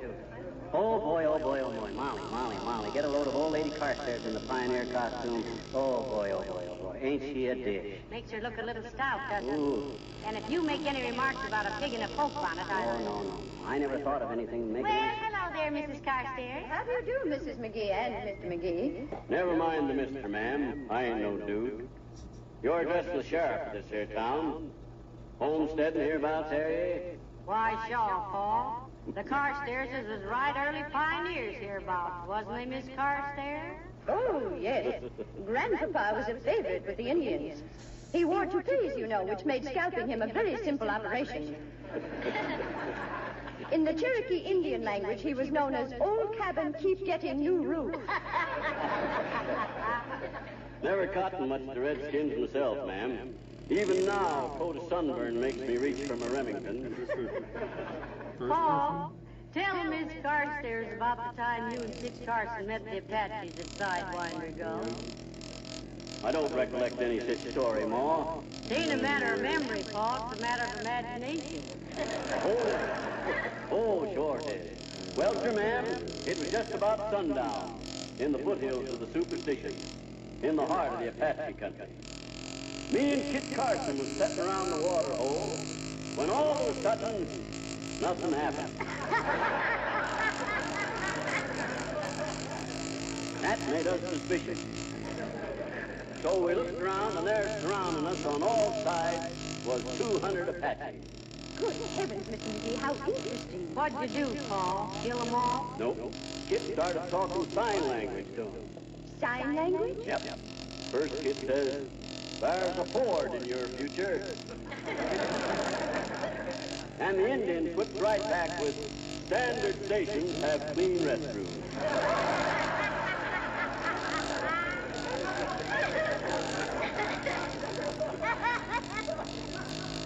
So Kit says, "Great, crossing the head." And the Indian says, "Ever tried Johnson's wax on floors and furniture?" Well, sir, we knew they had us there. On account of we didn't have any floors or furniture, so we clumb onto our cayuses and rid back to Fort Stock. You know, I always wondered what was meant by sign language. Oh, Paul was expert at it, Miss Carstairs. Him and Wild Bill Dickon. You gotta be going now? Yes, if you'll excuse me. I must be getting down to the tailor shop. Having some clothes made, Millicent? Not for myself, my dear. I'm having a little pair of blue jeans made for my fox terrier. Blue jeans for your fox terrier? What's the idea, Dustin? Oh, it's just in the spirit of Pioneer Day, Mr. McGee. Huh? I thought it would be appropriate if his wagon was covered. Well, nice to see you. Good day.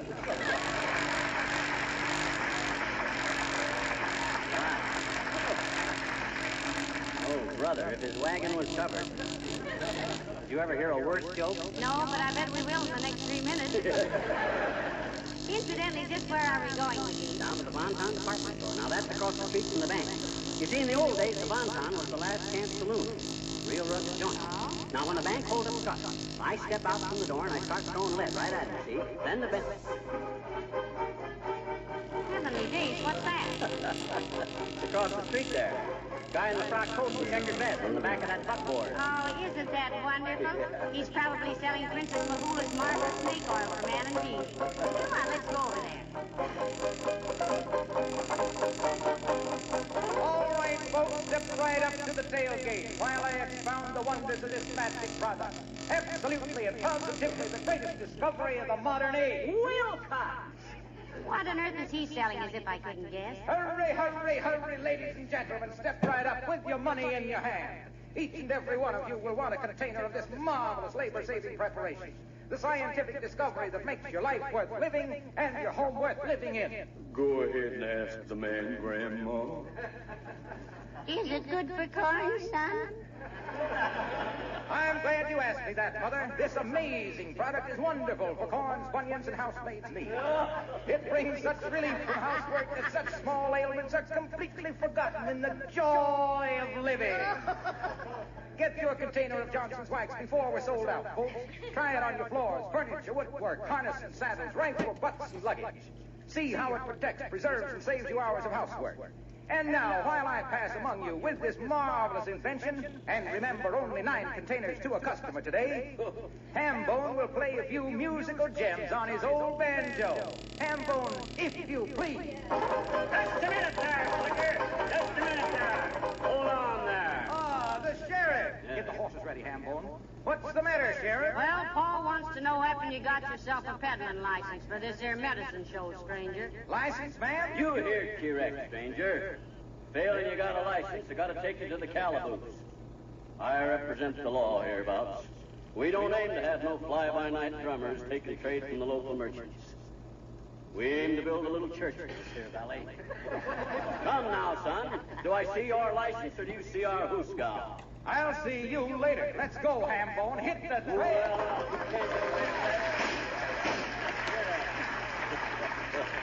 Why, you was aiming kind of high, weren't you, Paul? Yes, Ma didn't want to wing me, young'un. He might grow up to be a useful citizen yet. What time you think it is? Well, I can't tell, Paul. Can't see the sun on account of this here sunbonnet. Yep. Often thought of getting me a pocket watch. But shucks, they're all made way back east, and they got different time back there. Have to sit down. Oh, McGee, look, here comes Mr. Wimple. Hello, Mr. Wimple. Oh, hi, Wimp. Hello, folks. My, isn't this Pioneer Day exciting? Yeah, you betcha.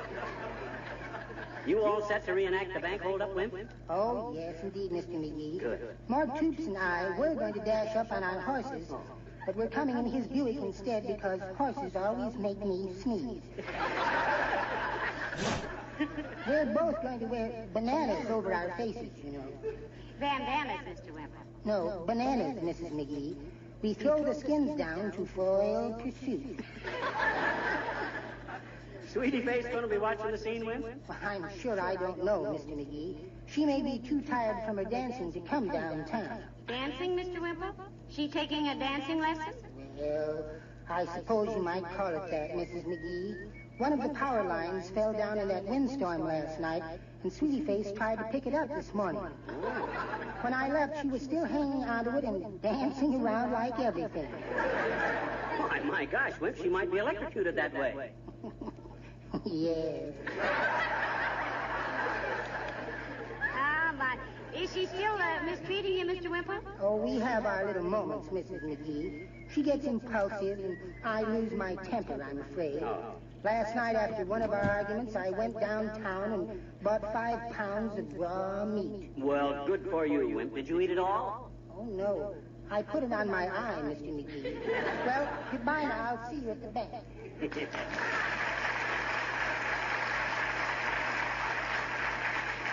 You know, McGee, one of these days, Mr. Wimple is going to turn up. Oh, hold it. Look yonder. Here comes Panamint Perry Bodkin and his pitch pipe posse. Must be a trailing somebody. Here they come, riding hard, chasing rustlers across the prairie land. Sheriff's man lost the trail of that cattle rustling band. Whoa! Which way they go? They went that way. Which way they go? She says they went that way. Oh, they went that way. Which way they go? They went that way. Which way they go? They went this way, that way, where away, there away, that away. Bandits robbed the stage and filled the sheriff's stone and crammed in coal. Get 'em, boys, before the trail gets cold. Which way they go? They went that way. Which way they go? They went that way. Which way they go? They went north away, south away, east away, west away, that away. Get them, they'll catch 'em in the end as off again they go at the Western Picture Show.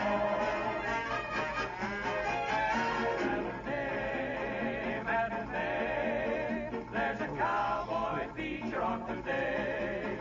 Kids in line, pay their dime, and they'll ride the old range till supper time. Which way to go? They went that way. Which way to go? They went that way. Which way to go? They went giddy up, giddy up, giddy up, giddy up, that way. Bandits busting banks and blowing safes and laughing at the law, picking fights and cheating on the draw. Which way to go? They went that way. Which way to go? They went that way. Which way to go? They went bunny bump, bunny bump, bunny bump, bunny bump, that way. Kids are rootin', tootin', shootin' from their saddles on the aisle at the Western Picture Show.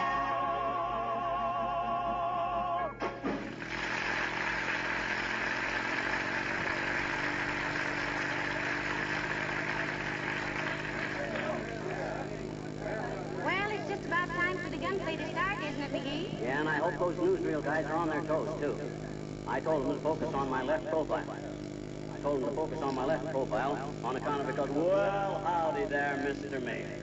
Mr. Mayor, more courtesy to the mayor. Howdy, Your Honor. You're as welcome as those unbranded steers. Thank you, Mr. McGee. Hello, McGee. All set for the bank hold up the trivia? Got my holsters tied down and my trigger fingers itching. You sound very authentic as a sheriff, McGee. Yes, didn't I? Yes, good. Had any trouble so far today? Nary a mite, Mr. Mayor. Folks been giving old Two-Gun McGee a wide berth. Neat one, too, the way he rolls around in his sleeve.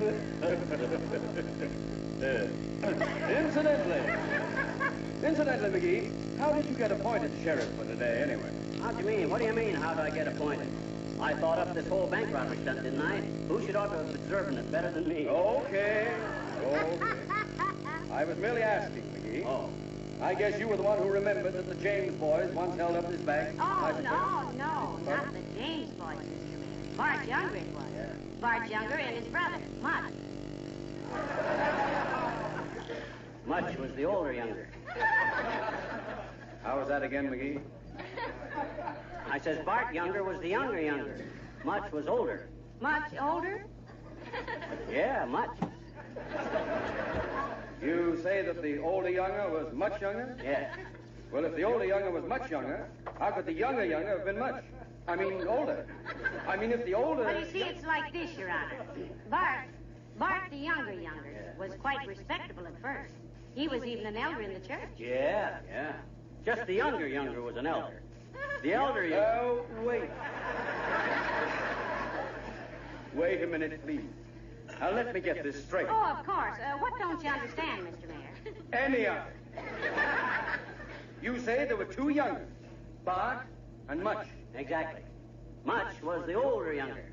The younger was the elder. Well, if the younger was an elder younger, how did the older elder, much younger, I mean, if Bart was not an elder, simply older than the younger, which is to say that the elder... Ah, you're getting it. Now, go on. This doesn't make sense. Just because a man is an elder doesn't make an older younger. I mean, the younger brother... Much